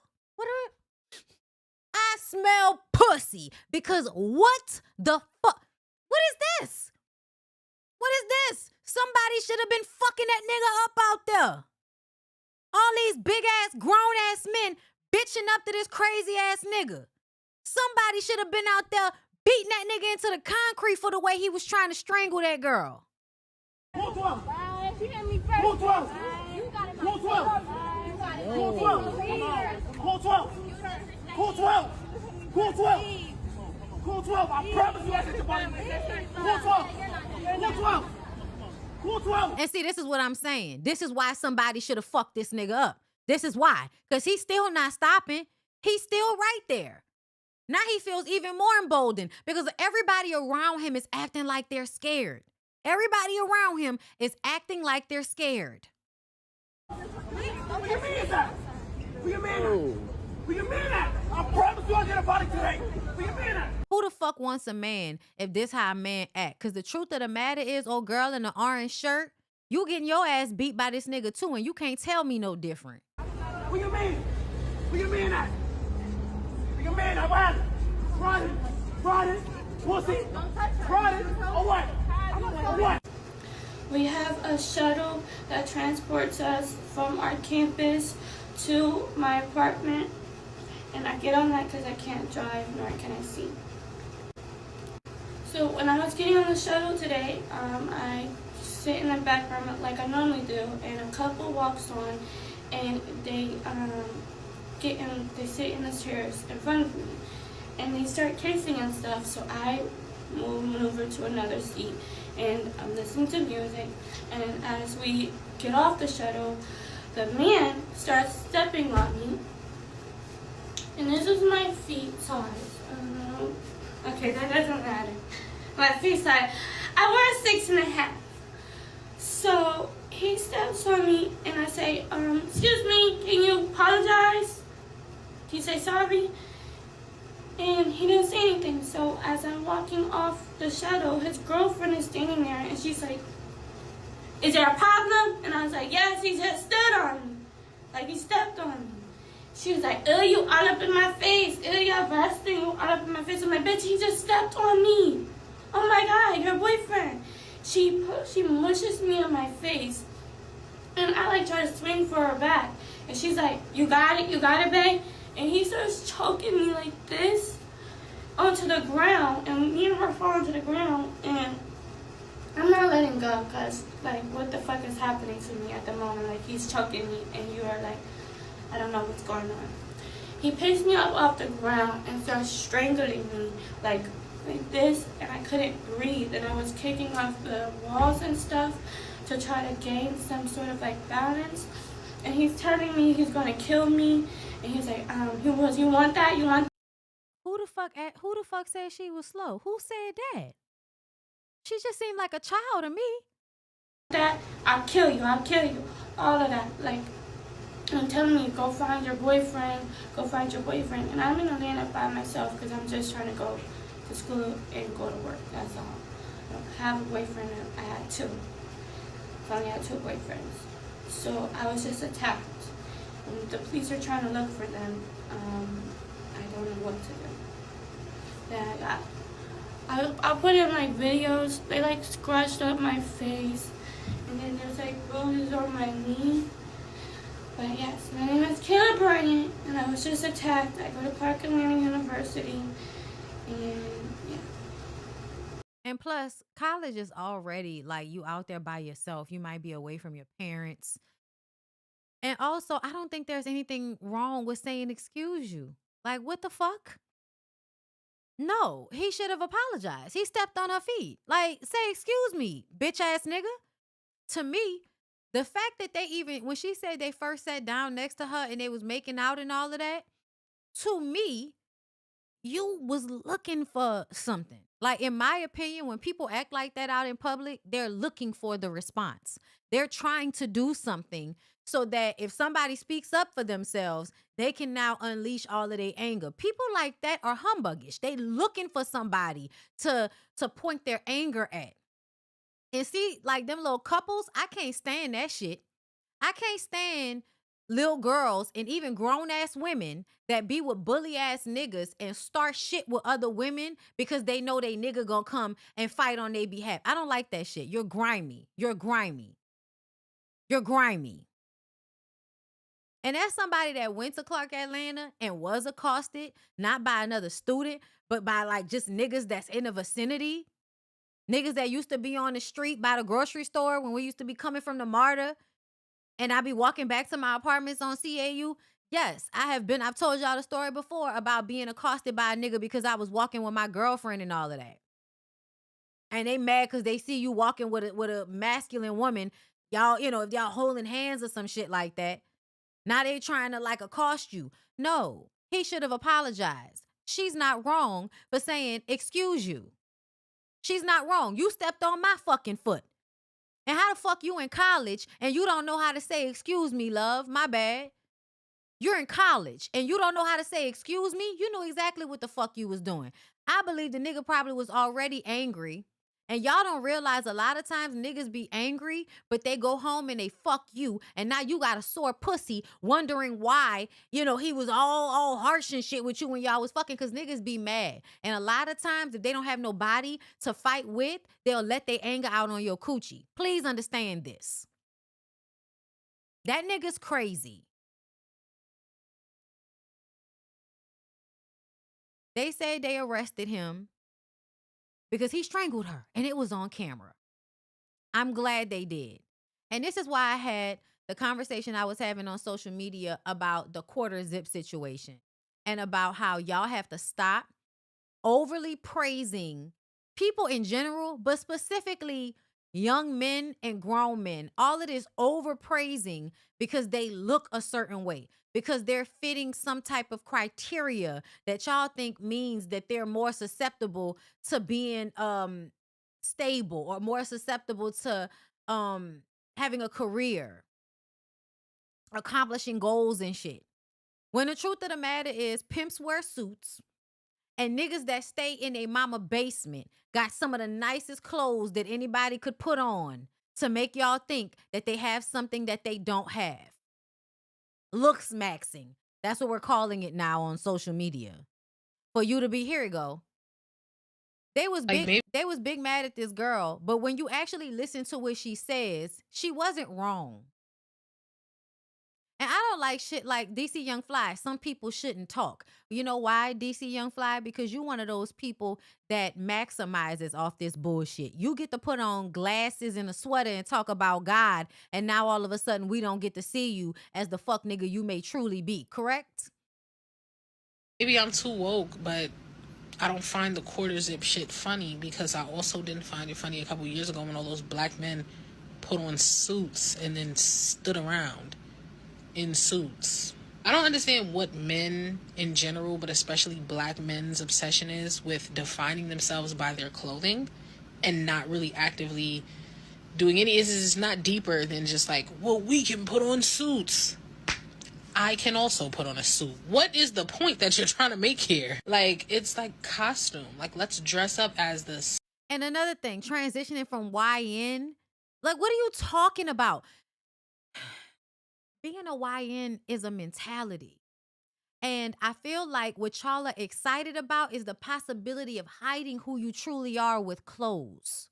Socially, the social idea of success or productivity or decent, productive human being. I don't even understand what y'all are trying to communicate to us. Y'all are constantly like essentially dressing up as white men. Like, that's kind of the underlying idea. Suits, quarter zips, like associating yourself with this like stereotypically white style.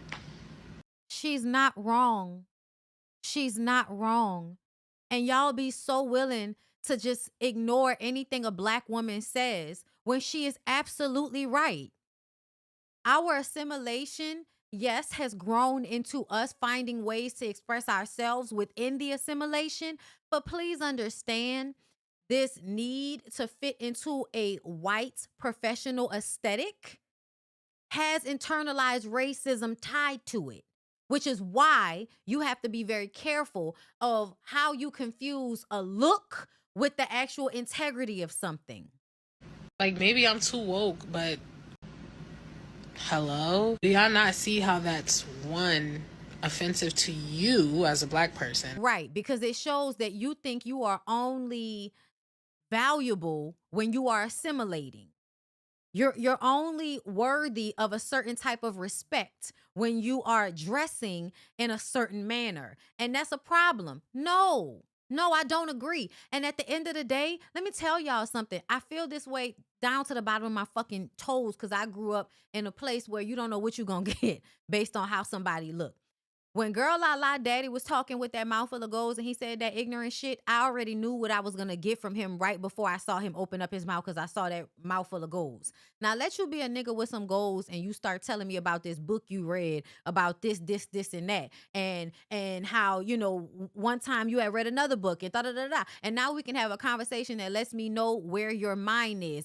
Because most of you niggas, the only book y'all have ever read is the 48 Laws of Power or any book about how to manipulate and dominate people. That's the only shit y'all really be interested in. But let a nigga with a mouthful of goals start talking to me and what he's saying makes sense to me. Then I don't give a fuck about his goals. I don't give a fuck about the t-shirt that he got on. How are you talking to me? How are you treating me?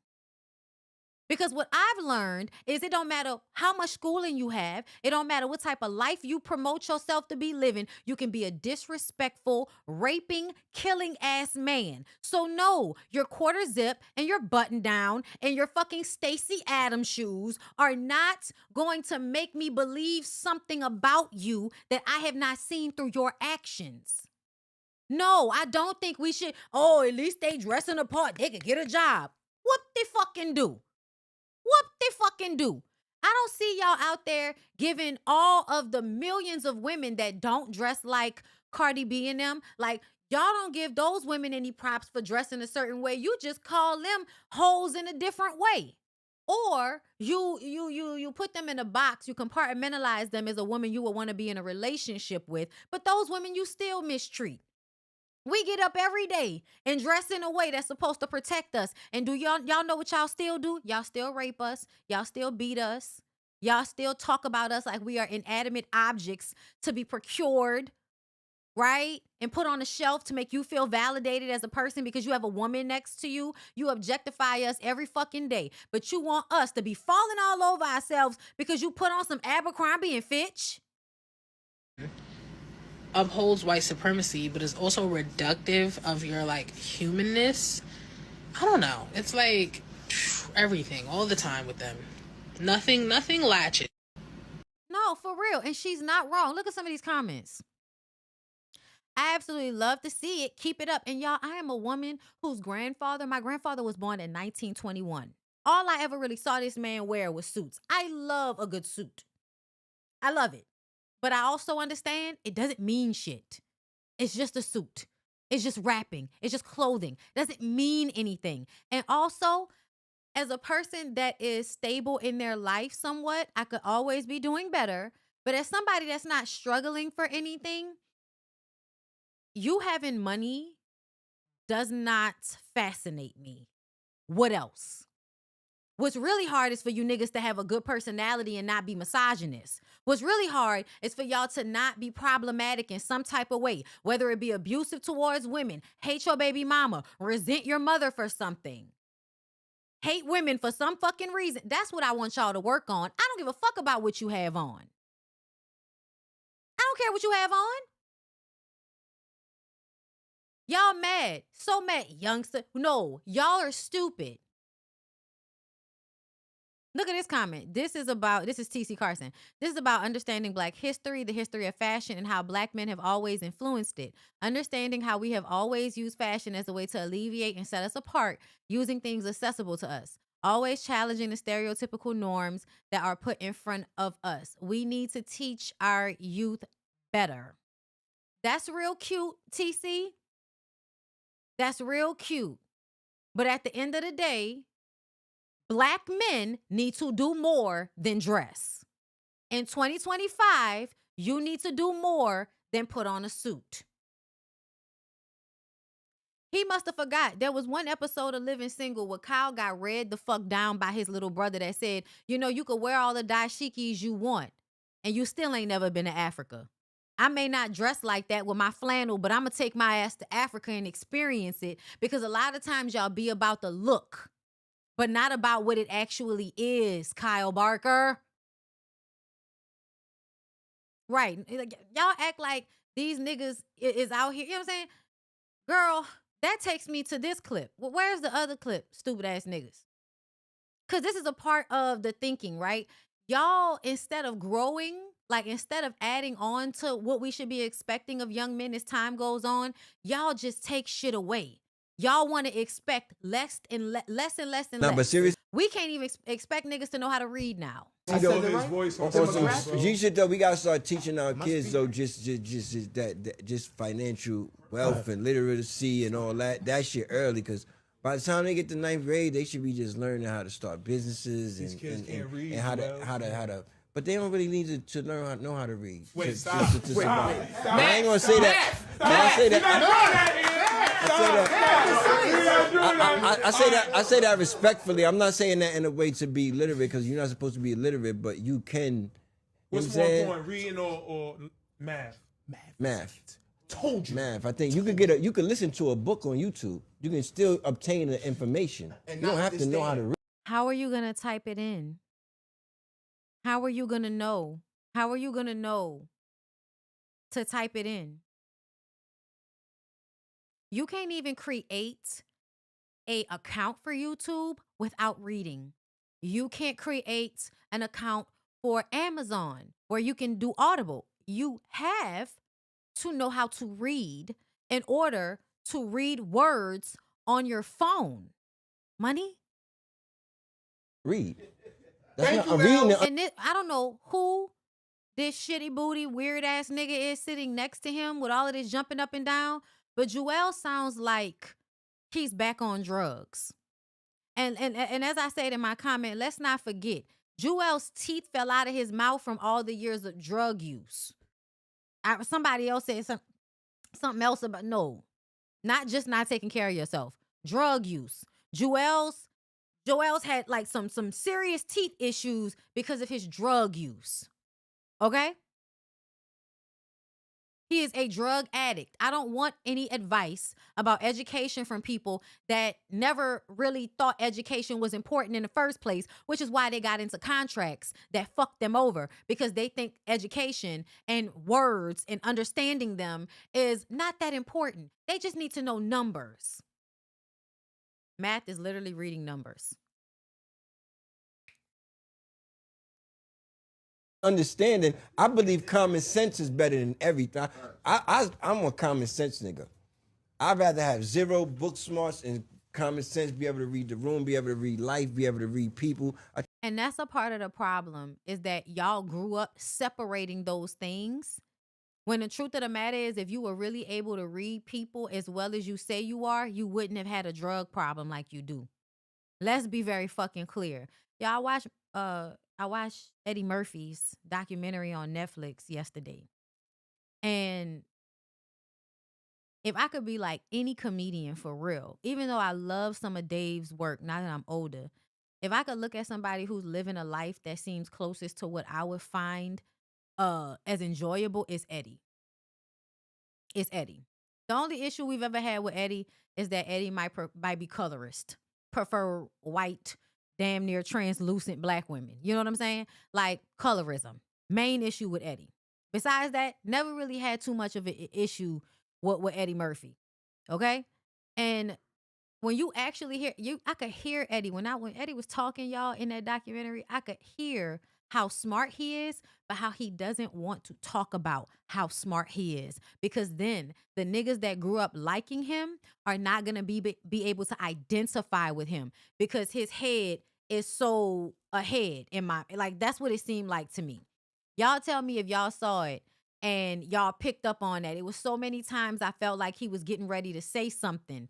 And, you know, it might have been something deep that would, you know, give us more of an understanding of him. And he would stop himself. But yes, and this nigga's institutionalized. So to me, if you were really reading like that, something Eddie said, Eddie was like, I knew when I got into the business what pitfalls not to fall into. That's why he's one of the greats that's still alive. Because he knew not to fall into certain holes. And that's somebody that's actually paying attention.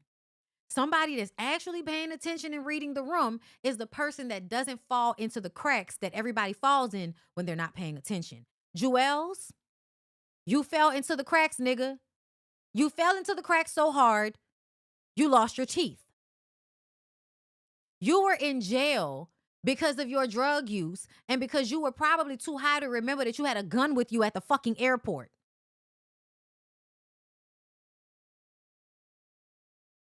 You're not actually reading the room.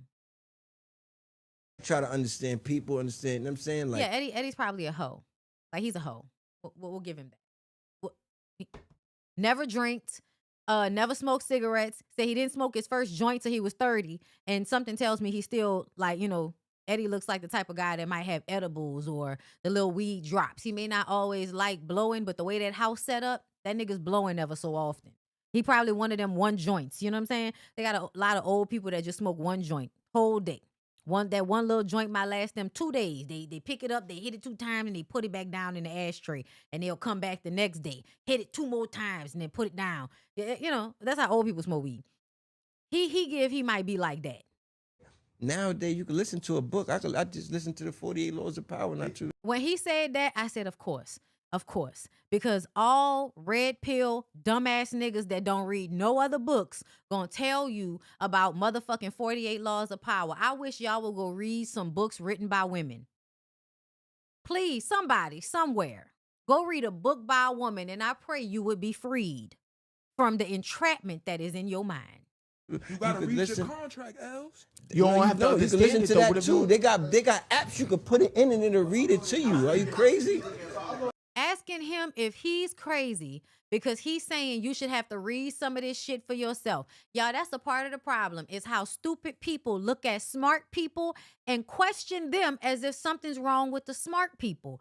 Y'all, and that's why you gotta tell people they dumb. This why you gotta look Jewels in the eyes and say, nigga, are you serious? You literally telling us that these kids shouldn't learn how to read. Nigga, if anybody is tripping and crazy right now, it's you. Nah, but seriously though. And just because you have one hanger-on weird ass nigga who we don't know sitting next to you clapping like a motherfucking, you know, girl, like a goddamn parrot or some shit. Yeah, okay, nigga, y'all dumb. Y'all are dumb. Y'all are dumb. And the fact that you are still famous is the only reason why you don't know how dumb you are. You're dumb. And surprise, surprise, kids can learn how to do numbers and read, motherfuckers. They don't have to choose one. We used to do all of those things at the same time. We learned the words, we learned the letters, we learned the numbers. You learn it all together. When you learn ABC, you learn 1, 2, 3. What's wrong with y'all? Hi, I'm sorry. Hold up. That's not what I wanted to go to next. I want to make sure I'm covering everything that I came up here to talk about today. What did I come up here to talk about? What I came up here to talk about. Why is not showing me? What is the video titled? Did I talk about everything in my title, y'all? Because I can't remember. I know I was supposed to talk about Kandi and Ty. We talked about that. He definitely sounded like he was under the influence of something. Let's talk about this nigga. So, let me see. Where is it at? Here it is. But Ish from Joe Budden's podcast feels like checking the offenders list is Karen-like. Isn't the list like? Can't you go on the list and just?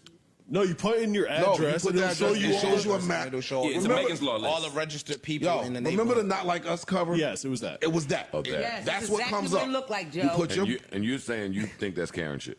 I do. How? Why? No, ish. I don't know. I ain't no Fuck Karen. that. Just let him answer the why. I'm good, bro. I gotta hear this. I'm cool. That's my opinion, bro. I think that we pick and choose what things are important to us and we stand on that. I think that niggas running a drug enterprise next door is cool, but Yes. Come on. Why does everybody? I never understood that expression. Pick and choose. Yes, we pick and choose. If my neighbor's selling weed, I don't care. If he's molesting kids, I care because I got kids. Period. I care. You're not calling. To be clear, we're not calling the police on him. I'm not doing I'm saying nothing. if he's a registered sex offender, I want to know so I don't. When you trick or treat and don't go to his. Todd took it. Oh, sorry. But isn't the list? on that. I think that Yes. niggas. If my neighbor's selling weed, I don't care. If he's molesting kids, I care because I got kids. Period. I care. You're not calling. To be clear, we're not calling the police on him. I'm not doing I'm saying nothing. if he's a registered sex offender, I want to know so I don't. When you trick or treat and don't go to his house. That's not Karen shit. I'm not snitching. He's. But isn't the list? Thank you. And happy birthday, pseudo. I don't know how to say it all, but happy birthday, girl. Happy birthday. So I talked about Kayla Bryant already. Kayla Bryant was the situation with the young girl that, got choked up by that weird ass Morehouse nigga. So we talked about that. Yeah, he's the contrarian. I always tell y'all, watch out for contrarians. What I understand now, trolls, contrarian personalities are miserable people. They're miserable. They have gone through probably something fucked up in their lives. They've internalized it. And now it is a way for them to get out their frustrations at the world, to be contrarian, to be anti, with no real information behind it. And then have like this entitlement that because they said it, that means it's so. So they don't have to express them. They don't have to explain themselves. But to me, yeah, I definitely feel like it's just somebody that y'all need to check his hard drive. Because whenever somebody says shit that I feel like you just want to make life easier for PDF files and stuff, yeah, then you're probably one of them. If you are ever making like allowance or, giving any type of leeway for people to fuck kids, then you're probably one of them. And what it again, light skin, light eyes, he's a menace to society. Hey, Kandi, niggas like that, you can tell he has been taken advantage of. 48 Laws of Power. Yeah, it sounds like he felt powerless once upon a time. A motherfucker shoots up his house. You should care. Like, I get what you're saying about but what you mean, like, who shot up whose house? He has been shot twice. Okay. I get what you're saying. And like I said, like you said, we're both saying it. Niggas be insecure, right? You've been through something. Now, instead of working on that and fixing that, you want to be dumb and you want to be miserable and you want to be contrarian and you want to have the entitlement behind it. But anyway, Mark Lamont Hill interjects explaining, yes, we pick and choose. If my neighbor is selling weed, I don't care. If he's molesting kids, I care because I got kids. Ish, to be clear, we're not calling the police on him. So we heard all that part. Yeah, Ish is telling on himself. Y'all be very safe around men that make allowances for sex offenders, okay? Is being anti-police a problem? I don't think so. But under the current scope, I just feel like, what are my other options currently? Like, what are my other options here? You know what I'm saying? Like, y'all are like molesting the kids and beating women's asses. Like, what am I supposed to do in that situation? Who are we supposed to call? Ghostbusters? You know what I'm saying? Until, Yeah. I wouldn't call myself anti-police. I do feel like things need to be I think there needs to be checks and balances. I think there needs to be an international database of every police officer, and if you get too many of the same infractions that shows that you are racist or you against somebody's civil rights, I feel like you should get fired. And if you did something illegal in the process of being a police officer, I feel like you should have no protections because you're a police officer. There are many ways in order to like fix, like I think remedy the situation, but people don't be willing to do it. But there are ways to do it, if you ask me. But it's too many of you niggas out here in order for me to be, because I know there are a lot of people that are like abolitionists and they don't believe in jail. Like for instance, Deontay Kyle. And Deontay Kyle is the type of nigga that can go and talk to street niggas and get them to understand. As a woman, I understand that they don't respect me like that because I'm a woman. So I don't have that power. So I'm not going to pretend like these niggas can be reasoned with. Because y'all always need to be reasoned with where it's somebody with a dick. And then that person with a dick has to be stronger or strike fear. And to me, I don't feel like I always need to be doing that. I don't even feel like my husband needs to always be doing that. Like, fuck all that. No, there needs to be people that are in charge of getting like y'all unsafe motherfuckers away from everybody. I don't know what y'all would plan to do with that, but a lot of y'all think that you can, y'all think y'all can psychologize a lot of this shit. Y'all think y'all can actually rehabilitate. Now, the prison system is extremely fucked up. So I do feel like there are ways to rehabilitate people that come into the prison system early on, depending on what they went in for. Because some people are like put in jail for small shit, you know what I mean? Survival shit, right? You robbing or something like that. Now you in jail with rapists and murderers. Now you getting raped.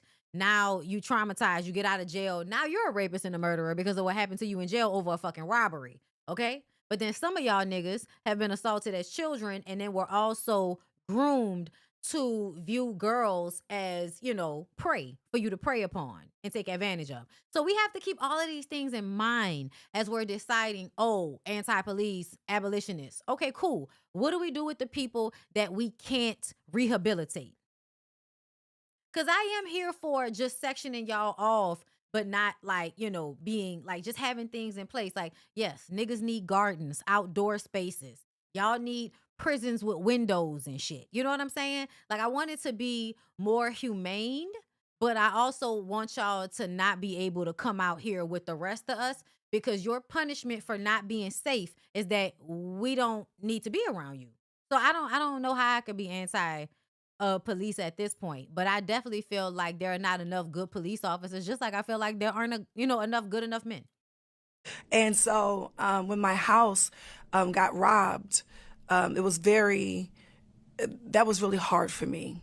And people that's close to me knew that. And I have gone to great lengths and spending up. Yeah. And so when my house got robbed, that was really hard for me. And people that's close to me knew that. And I have gone to great lengths and spending up. Yeah. And so when my house and spending an obscene amount of money, keeping my home and keeping myself safe, because it's just Logan and myself. Yeah.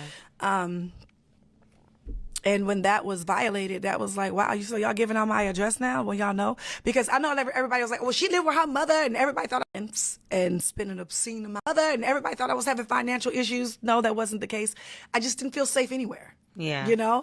And it was like, I didn't want to leave from my mother's house, because if everybody has a good relationship with their parents, your home or your family's home is a safe place. And everybody thought I was having financial issues. No, that wasn't the case. I just didn't feel safe anywhere. Yeah.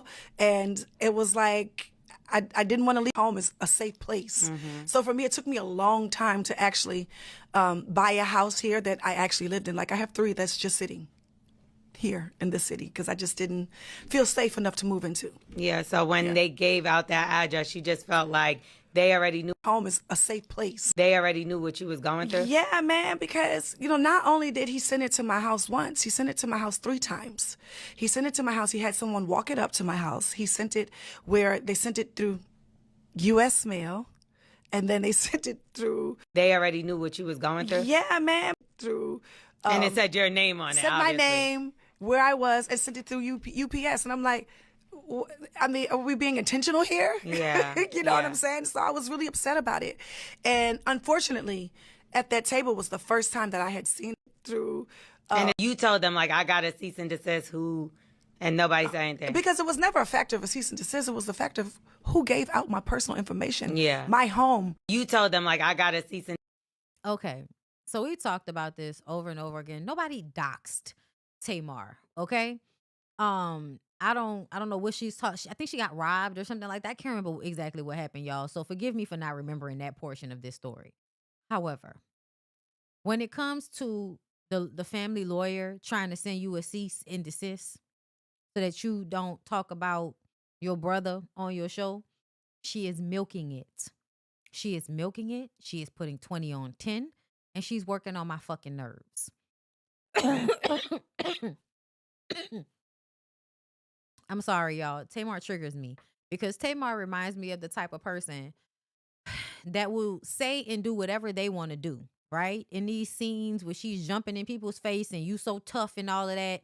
And then when people do it back to you, all of a sudden you're like, oh, I can't believe you did that to me. Like her acting like Trina you put your hands on me playing semantics and all of that. Like, so that you could make it okay that you pulled her hair and kicked her from behind because she did this to get y'all out of each other's faces.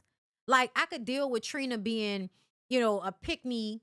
I could deal with Trina, like, putting Tony on a pedestal that you don't need to be putting your own fucking sister on. I could deal with her being over there eating her feelings because she got to take care of that sick-ass old man that she decided to marry. All excited, fucking eyes going all out here and all of that because a man wants you, okay? Yeah. I could go back and forth about Trina all day. But when it comes to Tamar and the way she victimizes herself in these situations, the way she will act as if I felt so unsafe from my home. Girl, I don't give a fuck about none of that. I think you full of shit. I think you're full of shit. I think that anytime that you can make yourself a victim, you will make yourself a victim and you will enjoy the victimhood of it all. You will enjoy that you get to use that against other people. Let's move on to this because I saw this clip pop up and then I saw somebody talk about Joe Budden. I didn't even want to talk about Joe Budden because I'm tired of talking about Joe Budden, but I will go back to talk about the Megan Thee Stallion thing. But y'all already know what I'm going to say. Y'all already know what I'm going to say. What pretty much happened, I'm not going to talk in code. I can clip this, whatever. I had a miscarriage. I had a baby on the way. So that was my emergency. So when I called the producers for the show, I was like, I can't find my license because I lost it in my bag. So he was like, what are you going to do? I was like, well, I can try to drive down there. I was like, all right. So I called one of my friends up. I was like, so we can get a rental. We can shoot down to Atlanta. I can go get my suit because the lady for Tawanda's wedding, she texted me. And then who is he having a baby with? Does anybody know? So does he have a new girlfriend and he got a new girlfriend pregnant and he still have that ex? So now does that mean he's going to have 2 children? Y'all let me know if I'm being clear on that, or is he still with that previous girl? Let me know. It was like, I called the producer. I was like, well, I didn't get my suit yet. And he was like, it's already here. So I'm like, okay. When I was talking to my friend, my girl called me. She was like, I'm bleeding. I'm going to the hospital. So I was over at my sister's house that day. My sister took me to her job. I called the ambulance. The ambulance came, took her to the hospital. We was in the hospital for like a full day, from 2 p.m. to 6 a.m. the next day. So I'm just sitting there taking care of her because the doctor just said she had a miscarriage. Okay. All right. Now I can't go. Okay. So I had to call my aunt and say, yeah, I can't make it. My girl just had a miscarriage, so I had to miss the wedding. You understood that. I kept it on secret, on hush-hush, but since I keep getting asked, and then it's making it seem like Tawanda just pretty much said, no, you can't be in it. Nah, I was in the wedding. I was supposed to be not the best man, but a groomsman. But I couldn't make it. I can't do nothing about it. I wasn't going to leave my girl after she had a miscarriage by herself. I mean, I feel like a shitty person for that. Her first child, my first time dealing with a miscarriage, I'm not doing that. Okay. It's not happening. I had to pick and choose. As a man, I had to pick and choose which one's worth it. Me staying with my... I almost feel like he's trying to make it seem like they were like trying to force him to come. under the circumstances. And I feel like nobody was really trying to force you to come. Like, that's what I feel. I feel like you were supposed to come. You didn't come. I don't think nobody is saying like, oh, you should have ditched your girlfriend and came. Girl that is miscarriage or go to a wedding. I mean, we pretty much involved. We've been dating for, a year plus. I made the decision to not go. Okay, got it. I feel like he's dragging it. I want to comment back to something that I saw. Let me see. Let me go up. Let me see. Here. That man was fine before Piggy Trina got to him. Vaughn need a good juicing and a good shit to limit exposure to Trina. Ma'am, hot little mom. Now, you know niggas better than that. You know that when a man is trying to get somebody to take care of him, he is going to put his best foot forward. He'll probably be the healthiest he's ever been when he's trying to get that woman. And then as soon as he gets her, now he not following the doctor's instructions. Now he eating whatever the fuck he want to eat regardless. Now he's stressing her out, trying to make her responsible for his diet and what he's supposed to do with himself so that he don't die. I don't know if you paying attention to what's going on, but to me, I feel like she over there trying to play nurse to a man that's allowing his health to go to the wayside simply because he knows that the woman is going to take care of him. And I feel like you should let the nigga die. I'm sorry. Like, as a grown man, take care of your own health. Take care of your own body. If you're not taking care of your body, that's on you. And then this other comment by Kimmy B. Kimmy said she's not trying to be a victim in this situation, though. Yes, she is. Yes, she is. When she keeps talking about they gave my address out.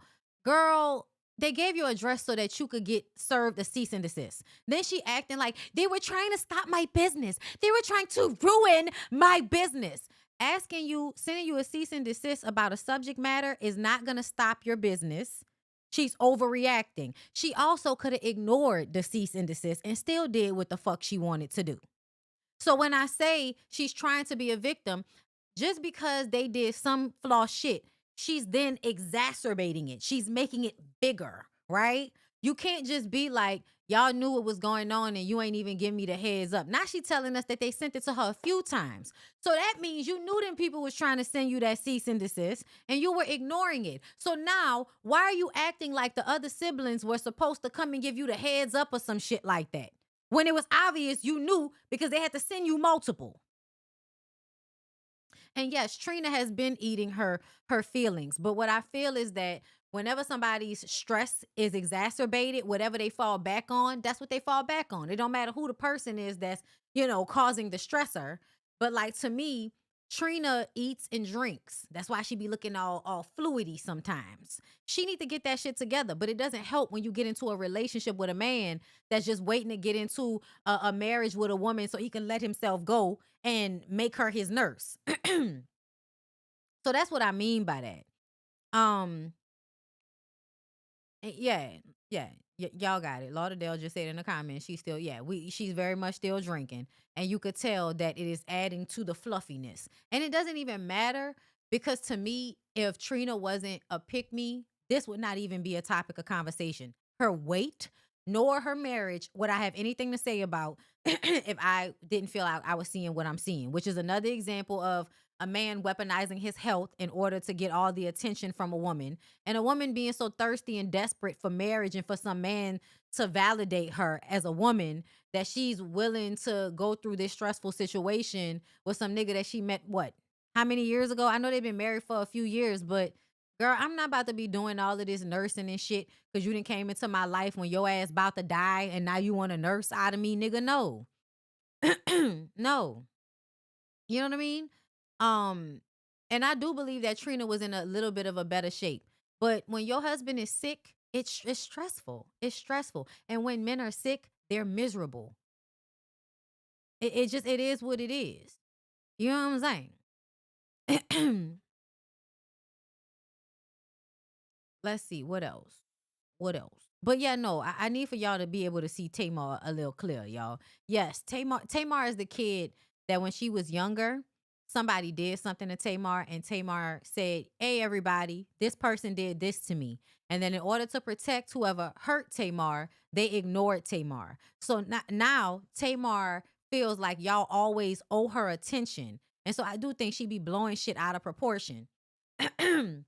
Because she needs y'all to feel more sorry for her to make up for how y'all didn't feel sorry for her when she was actually entitled to it, right? When y'all should have had empathy or sympathy for her, y'all did not have it. And so now every time something happens, it's an opportunity to be like, see, and why you acting like no, I just can't stand all that. I just can't stand all that. I can't stand all that. And so then let's get into this. All right. So I need for y'all to start caring about certain things, right? When a woman tells you that a man beat my ass so bad that I miscarried, I need for y'all to note that as a sign that a man is probably a sociopath and don't give a fuck about women except for when he can own them. Then let's remember how he himself laughed about how he was hiding under Tahiri's bed waiting to pop out in case a nigga was there. Like, you have to remember all of the things that Joe Budden has told you about himself over the years that should tell you something is wrong with this nigga. So when he comes out and says that he would have gotten the Call of Duty, he would have started playing Call of Duty just so that he could kill Megan Thee Stallion in the game. And that's because Megan said in her deposition with Milagro Grams, and we'll read that tomorrow. She said that she turned down Call of Duty, and that's why Nicki Minaj got it. Cardi B said she turned something down, and that's why Nicki Minaj got it. I know they be pissing Nicki off that they go for them younger girls first, but that's how the cookie crumbles in our patriarchal society that devalues women after the age of 35.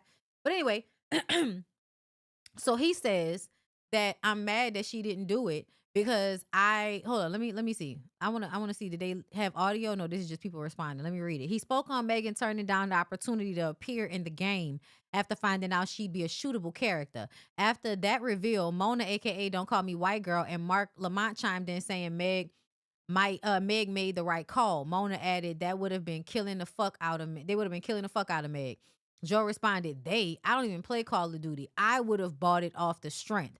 That comment sent social users into a frenzy, with some even suggesting Meg should whack Joe by taking him to court next. Interestingly enough, his name has been mentioned in her ongoing case with Milagro. When asked why she didn't take him to court over his past statements about her, Megan said that although Joe has made distasteful comments, he's already established, while Milagro built fame off of Megan hate. After seeing his most recent comments, she might have second thoughts. Joe's comments was wild. What are your thoughts? I'm glad that the neighborhood talk felt that Antoine felt that the comments were wild, because they were. And I have been saying this. I've been saying this entire time. What the fuck has Megan Thee Stallion done to anybody for y'all to want to kill her?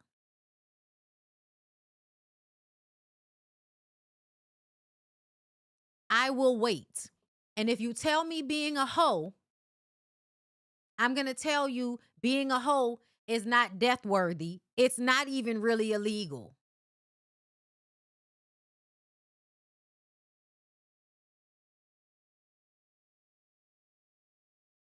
It's crazy. It's crazy that he would say something like that. But it's because y'all let niggas get away with this type of behavior. And then niggas is hating on Clay because he's with Megan. And this is another thing that y'all do. All of these men that are jealous because they couldn't have Megan, because Megan wouldn't shrink herself for a man, period. Y'all be wanting to sun Clay to make him feel bad about being with her.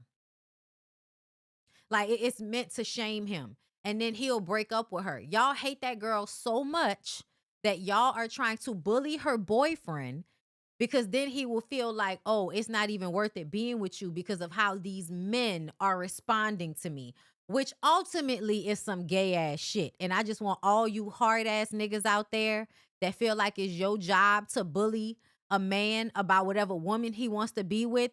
Y'all niggas are gay. I would be looking to all of them niggas like, so do you want to fuck me or do you want to fuck her? But what's happening here? What's happening here? Because y'all are doing a little bit too much. This dude, All y'all that keep acting like Ja Morant. Oh, so you must want to fuck Clay or you want to fuck Meg? Which one? Or you want to fuck Tory Lanez and you're a fan. And so you have to be anti Megan Thee Stallion and anti anybody that loves Megan Thee Stallion because you want to suck Tory Lanez dick. Whichever you prefer, but it's weird. It's weird that y'all are this way. And it reminds me of the Groypers and how the white men are over there bullying other white men into submission, bullying other white men into turning into transmaxers. Because that's what y'all do when y'all hate women. Y'all bully other men into hating women or becoming them. And I'm so glad that it's like coming out the way it is, because I've always said that that's some real bitch ass shit. To me, there is nothing more scary. There is nothing more bitch made than a man acquiescing to another nigga. When y'all say, oh, you're pandering to women, you're a simp. So you must like dick then, because I need to understand what you're even talking about.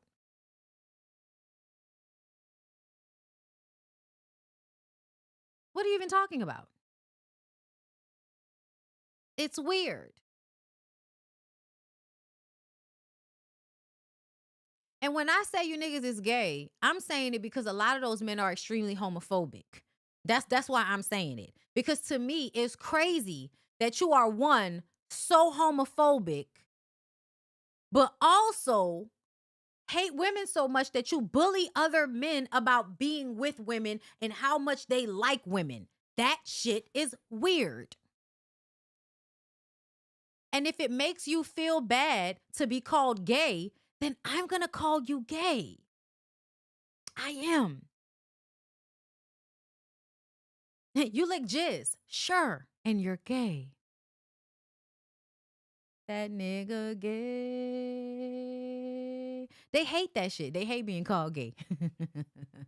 But the way they hate women, I don't know what else to call you that I feel like would make you upset. I want you to be upset. There's no other word that I could think of that upsets these niggas more than being called gay. And that's why I call y'all that, because I want to upset you. I want a word to hurt your feelings, and I want a word to upset you on your insides the way y'all calling us females upsets my insides. Y'all do a whole bunch of shit that upset my insides. So yeah, I want to be able to spread some of that around. And if you a homophobic weird nigga that hate women, that nigga gay, nigga gay, nigga gay, nigga gay, nigga gay, nigga gay, nigga gay. That nigga gay. Okay, I'm gonna do it, girl.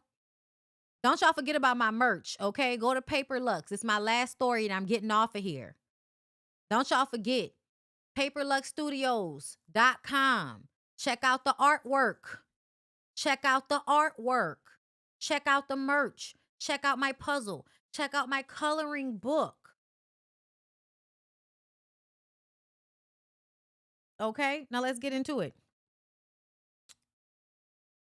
You know, for everybody out there that always says, you know, Bondi hates men. What do y'all say whenever I go in on women? I'm about to do that. But I always wonder, where do y'all, Bondi, you just hate men. Whenever, if it's the woman against the man, you always gonna go against them. Where are y'all when I be talking about certain things? Where do y'all be? Because y'all be quiet as fuck. I know y'all be in here. I know y'all be in my comments. Where do y'all be at when I get in on the women that actually deserve it asses? Where y'all be at? In the bushes. Giggling and shit. Rubbing your feet together. Anyway. Masika shares heartbreaking images mourning at her husband's funeral as she opens up about grief. I have already told y'all about the weird clout chasing shit she was doing right after he died, getting on live and all of that. I told y'all I didn't like that shit. Only Masika would hire a professional photographer to catch her as she's passing out and falling out at her estranged husband's funeral because he got killed because he liked those weird ass Tesla trucks. See, he died in a Tesla truck. I tell you, every time I see one of y'all niggas in them trucks, it makes me, you know, like I make that face like I smell something that stink. I'm disgusted. Yeah. I'm sorry, y'all. Every single one of you label whores and people that get Teslas at this point, not people that was like into the cars because the cars was all cute and techie, but people that go buy them ugly ass like them Tesla trucks that are made terribly and are fire traps. And people be dying in them and y'all still go buy them because it's a Tesla truck and it costs a certain amount of money, so it's like an image thing for you. Yeah, I turn my nose up at y'all. I'm disgusted at you nouveau riche assholes. I don't give a fuck if you have more money than me either. You can have more money than me, bitch. Your spirit is broke. Your spirit is broke. I'm sorry, y'all. But yeah, her husband died in one of those Tesla trucks. And they weren't together. And Masika was pissing me off because she was one of the ones that was talking about Celeste Rivas and talking about how she, you know, you think you grown. She is the type of mother that is going to spend her children's entire childhood being a piss poor example of a woman.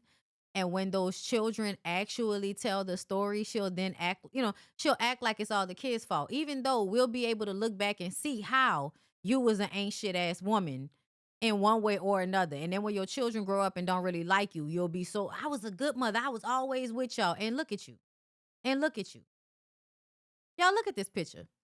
Look at the wig. Look at the brows. Look at the makeup. She passing out and shit. Look at her little girl, y'all. Look at this. And you know why this made me mad? Because this felt like what it looked like when like Medgar Evers or like civil rights movement, when Emmett Till, like, you know, when Life magazine and Getty Images and shit would be on the scene and catch real news footage of people like in full blown trauma, like pain, just grief. That's what this looks like. This looks like somebody trying to perform that. That's what this looks like. And it pisses me off. It does, y'all. This really pissed me off. Because I don't like when people are willing to exploit everything. You know what I mean? Even though I feel like it's not even about the nigga. It's just about having some couth about yourself. To me, this is just tacky. It's tacky. But essentially, I thought I had saved another one. Maybe it's on site. Hold up, y'all. Hold up, let me find it. Okay. So when Masika posted all that, of course, people have eyes. She looks disingenuous. So then we have this come up. Right? So Masika addressed people criticizing the way she's been posting while grieving her husband's passing. In a message shared to her story, she made it clear she won't be explaining herself to anyone and told those who have a problem with her content to unfollow her. Bitch, I already don't follow you. Like, I already don't follow you. So that's fine.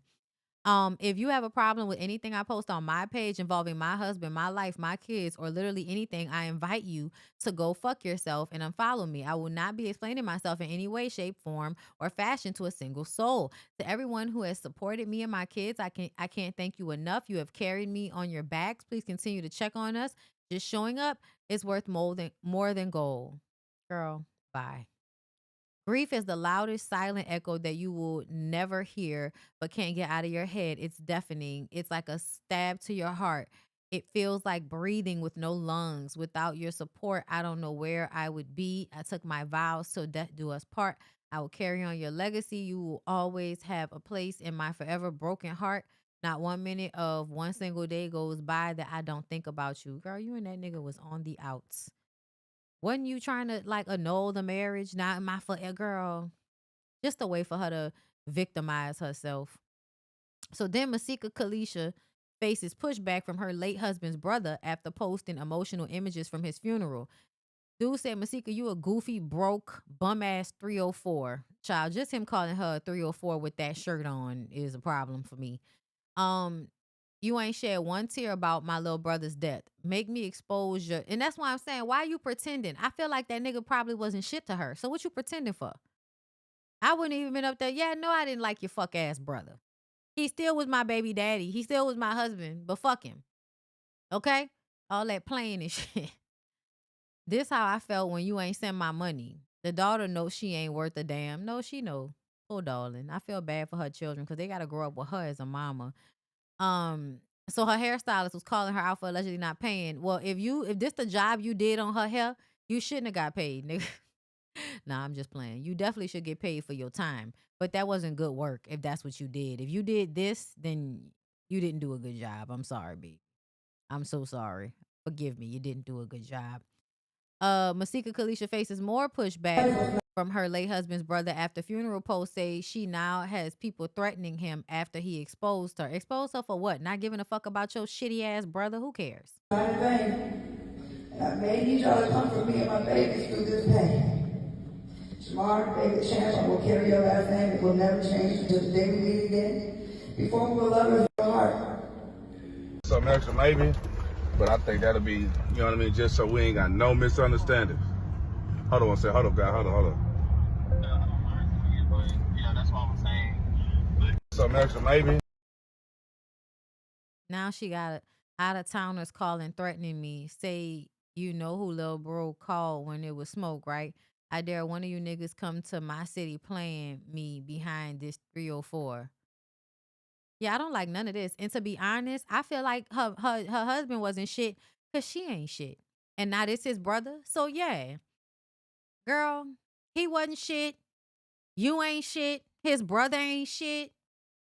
Masika, so you hacked my little brother's phone and joined our group messages and sent us the drama. Now you trying to play victim. But should I show him how you tried to make me set up Gerald Green, ex-Houston Rockets, for some money you thought he owed my little brother? You a funny ass person. What that supposed to do? You a do dirt nigga, and she was trying to employ you to do some do dirt shit, nigga. What? This is what niggas do. This is what do dirt niggas do these days. When Mad Day come, they start telling you all the illegal shit that they was gonna take part in, as long as it makes you look bad. Niggas are stupid. Then you went to Johnny Dang. Hold up. Then you went to Johnny Dang trying to roach them people out some money for some jewelry. You a bum. Yeah. Yeah. She might be a bum. Y'all keep coming at me, but this girl jumped in my text messages going off on us over what? I don't have a problem with you, little mama. Just stop the faking for the camera. What you mean you don't have a problem? You was on the internet talking shit. Don't be on the internet talking shit if you don't want her to clap back. You know she an old clapback ass bitch. Appreciate your Millie's 100. I'm going to listen to your advice and leave it alone. I apologize to my nieces for the content. I'm done with it. I'm going to let bro rest in peace. Please do, because he chose that weird asshole. He chose that weird asshole. Don't be mad now. The fuck? All y'all hoes on the internet arguing like some fucking children. You're a fucking bottom feed. Hold up. You're fucking bottom feeders, and that's all you'll ever be. Masika Kalisha fires back at her late husband's brother as their feud continues. Oh, so she was posting, girl. So this is the DMs. Call me Masika. I'm here with the mother in Houston. This is brother. We went out together with you 7. What, baby? Big. Oh, he's talking to folks. Big fucking clown. You a broke ass bum bitch.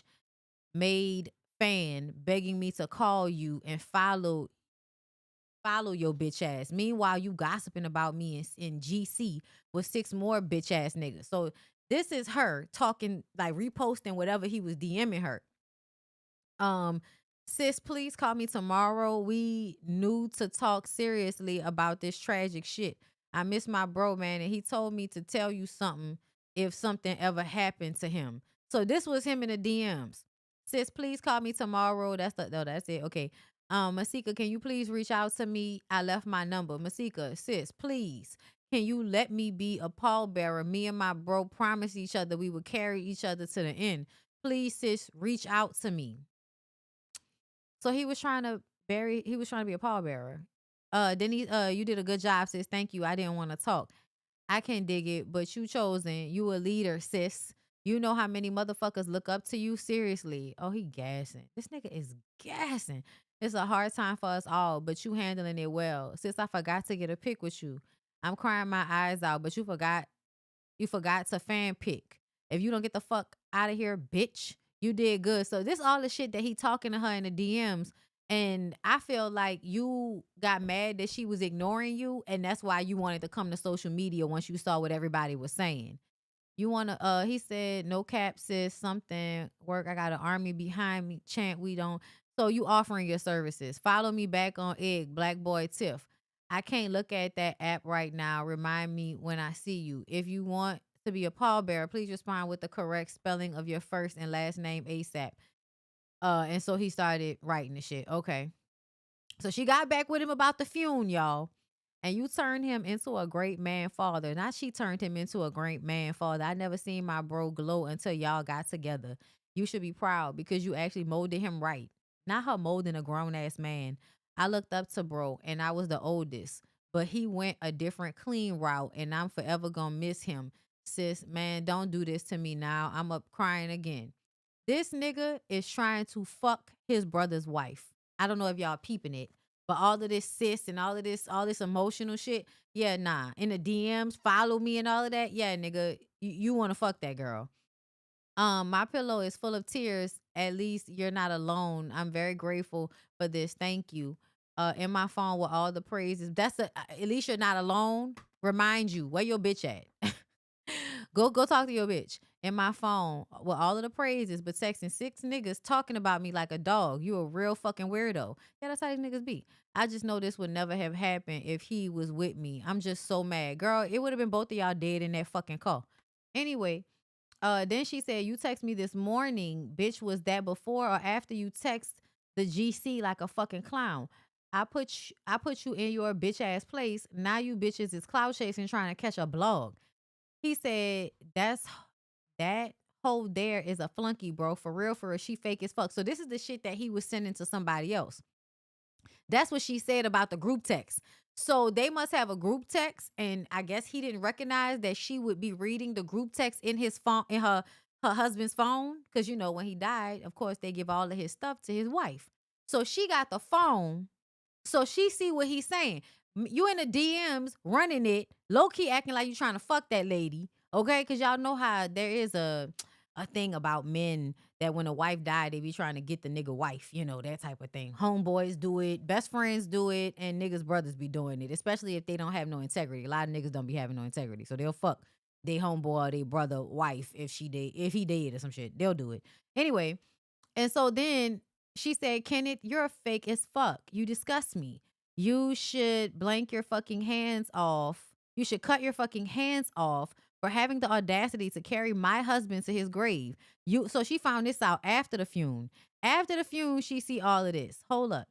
You and the rest of your bitch ass niggas sitting up in a GC on my husband's phone talking about me like a dog, meanwhile smiling in my face, begging for a pic and a follow like a fucking fan. My husband's funeral that I planned every single detail for by myself, by my motherfucking self, cost $47,000, you stupid bitch. Hold up. What did it say? I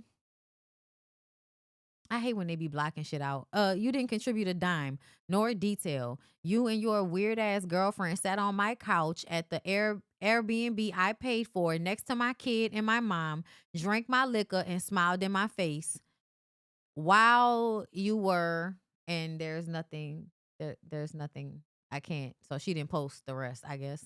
Hold up, let me see. Let me go to her shit. Masika.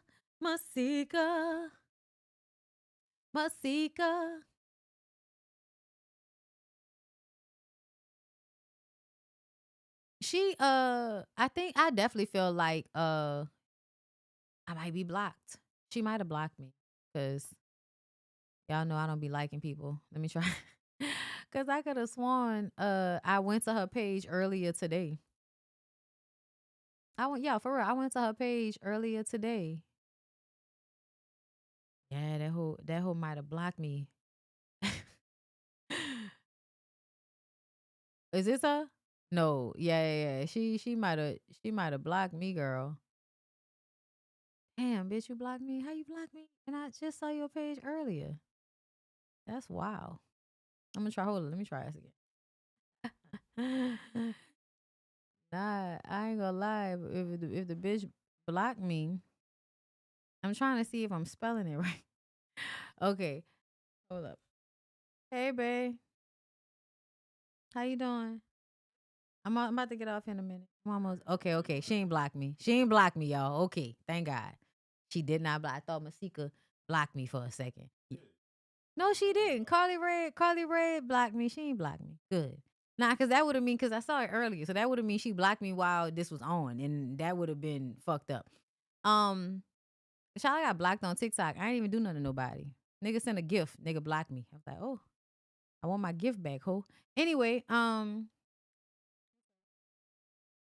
almost done. It's my last thing. I just saw it's my last thing. My last thing. Almost done. Calling my husband your brother, and I'm all the sisters in the world, but you a whole snake. You're a big fan. Didn't plan a single detail or contribute a dime to any goddamn thing. Telling niggas you planning a funeral. Should you let me know about the funeral planned that according to you and only you was free? Don't even bring my kids a fucking toy. I'm disgusted. I let you and your bitch ass snake ass loser your loser ass carry my husband. Now leave me alone. Leave me the fuck alone. Let my husband rest. So this is the remaining of her shit. Kyrie just had a real panic attack. My parents are in here helping, but what the fuck I'ma do when we go home? Damn, sis, I'ma have to start flying there and being in my niece's life. This is making me cry, man. Fuck. Yeah, see all of this, y'all? I don't believe none of this. I've never felt pain like this before. There's no word for it. Pain doesn't come close to this. Kyrie and Amari need you. This not going to be easy. Some days will be worse than others. Masika, God don't make mistakes. You told me that. Head up, chest out, sis. I keep telling myself, like, let me tell y'all something. This is all bullshit to me. I don't know why, but everything I'm reading is like these are two performers performing each like to each other. I mean, Masika could possibly really be feeling all of these emotions, but I don't know why. I highly doubt it. Anyway, say, man, on some real shit, bro. When I go to this funeral, I'ma expose her. So y'all be ready to fight if them security niggas run up on me. That is illegal. That is illegal, bro. Say, man, fuck this shit for real, for real. I'm not going to the funeral, big bro. I'm just going to view the body. Like, nigga, I ain't about to be fighting with you, fighting for you, nigga. Shaking my head. I know me. I don't I don't too much time to go back because I want to spit in her face and pinch. So I'ma steer clear. You want to spit in her face? Nah, D, I need you there.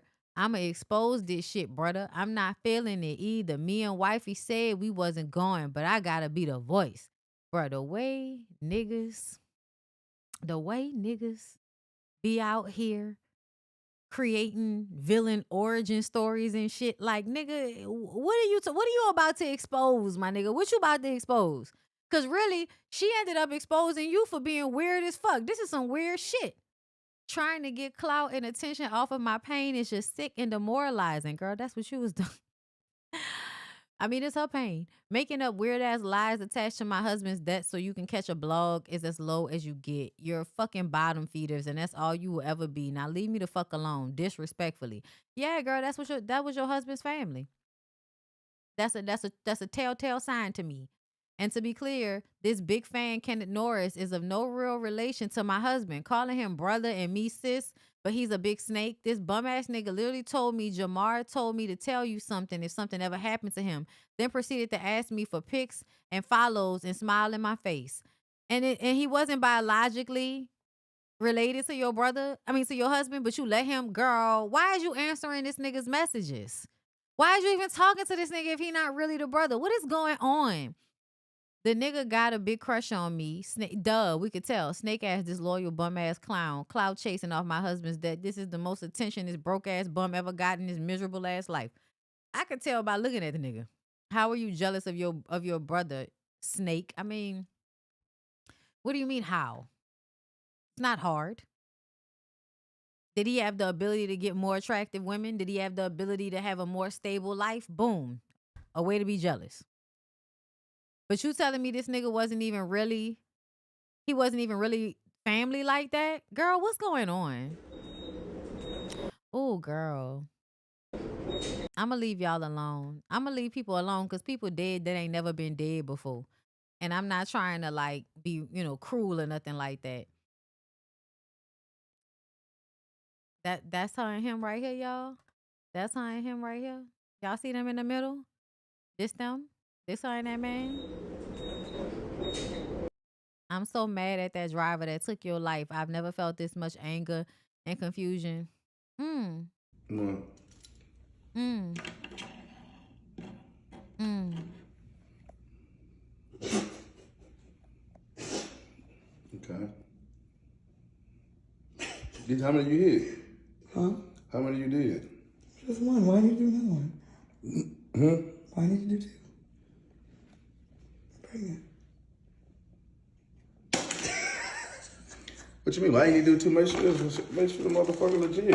It is. I don't have no more people. I really protect you. Sit your ass down.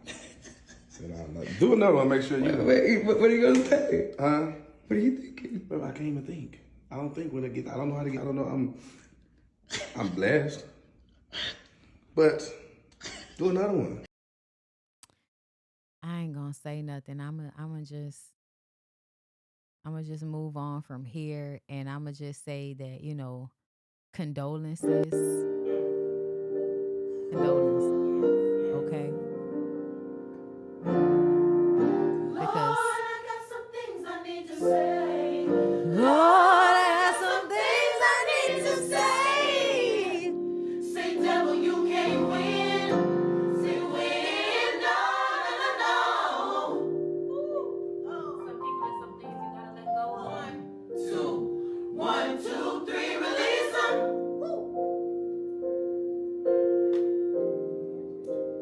1, 2, 3, release them.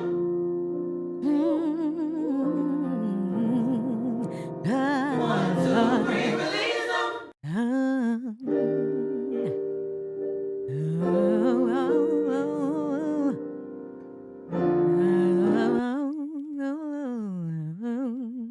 All right, so I gotta play the real one for y'all before I get out here. Lord, is the thing I need to say. Now, look, 1, 2, 1, 2, 3, release them. I wish that heaven had a phone to call you up. Okay, I wish heaven had a phone to call you up. I gotta pull it up. Hold up. What the fuck is funeral stuff? Because that's what we need right now. After everything we done just been through today with Masika and her fake brother-in-law. Okay? Lord, I got some things I need to say. Lord, I got some things I need to say. You say, devil, you can't win. Say, win and down to my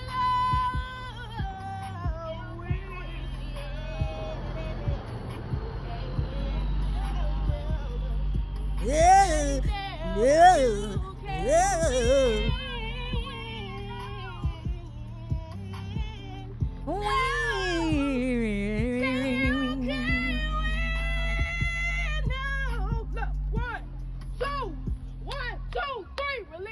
I wish that heaven had a phone to call you up.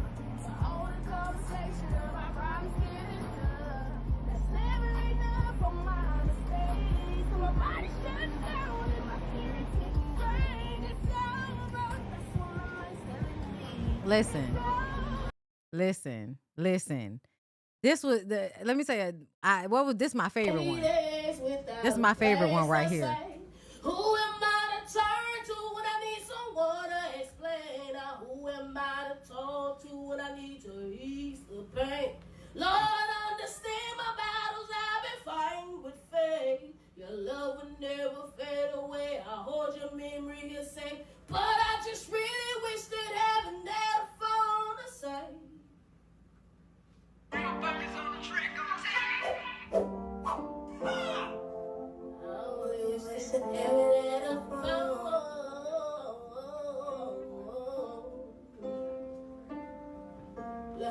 I wish that heaven had a phone to pull you up, to hold a conversation Let me go for y'all demonetize my motherfucking video. Hold up, yo. Hold up. Let me see. Y'all gotta give my girl some love. Hold up. What the one that where the nigga was about to cry and sometimes she be on it and sometimes she don't, right? Is it this one? What? There wasn't that one. It was one where like the dude was standing next to her and he was biting his lip because he was finna cry. And then the whole family was like just in turmoil. And it was terrible, but it was so funny. This the video.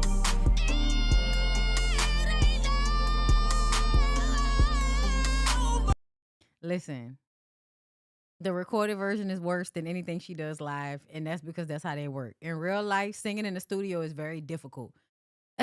Singing in the studio is way more difficult than live singing. Okay?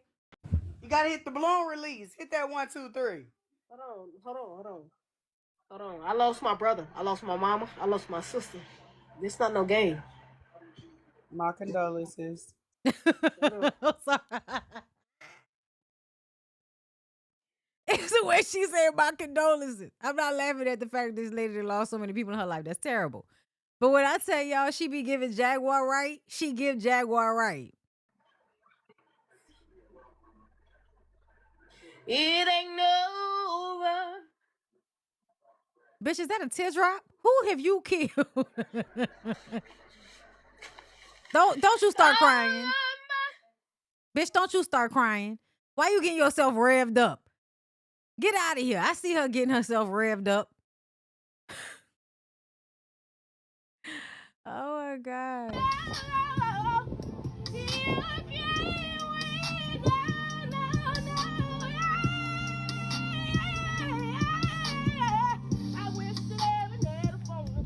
Do y'all see how much she is getting hired to do this? You don't have to be good at a motherfucking thing. You just do it like you believe it. You do it like you believe it. Now you got the choir. Let's do the choir again.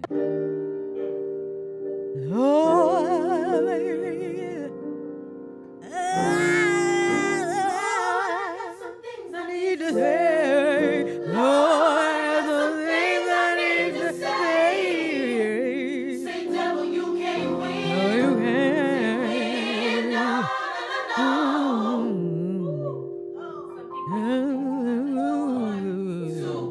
One, two, three, release them.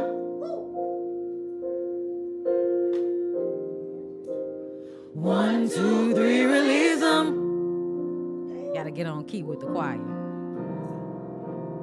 1, 2, 3, release them. Do you hear me? Okay, and I'm gonna release y'all. Thank y'all so much for joining the show today. I hope you went on a journey with me today. Shout out to Funeral Stud. Okay, young woman, you may be a little bit pitchy, but damn it, I believe in you. I believe in you, Funeral Stud. Got me tatted up. Cause that's what she remind me of. Y'all know how nigga just started singing all off key at the end. Tatted up, tatted up, tatted up. All right, y'all. I love y'all. Y'all have a good rest of y'all evening. Bye.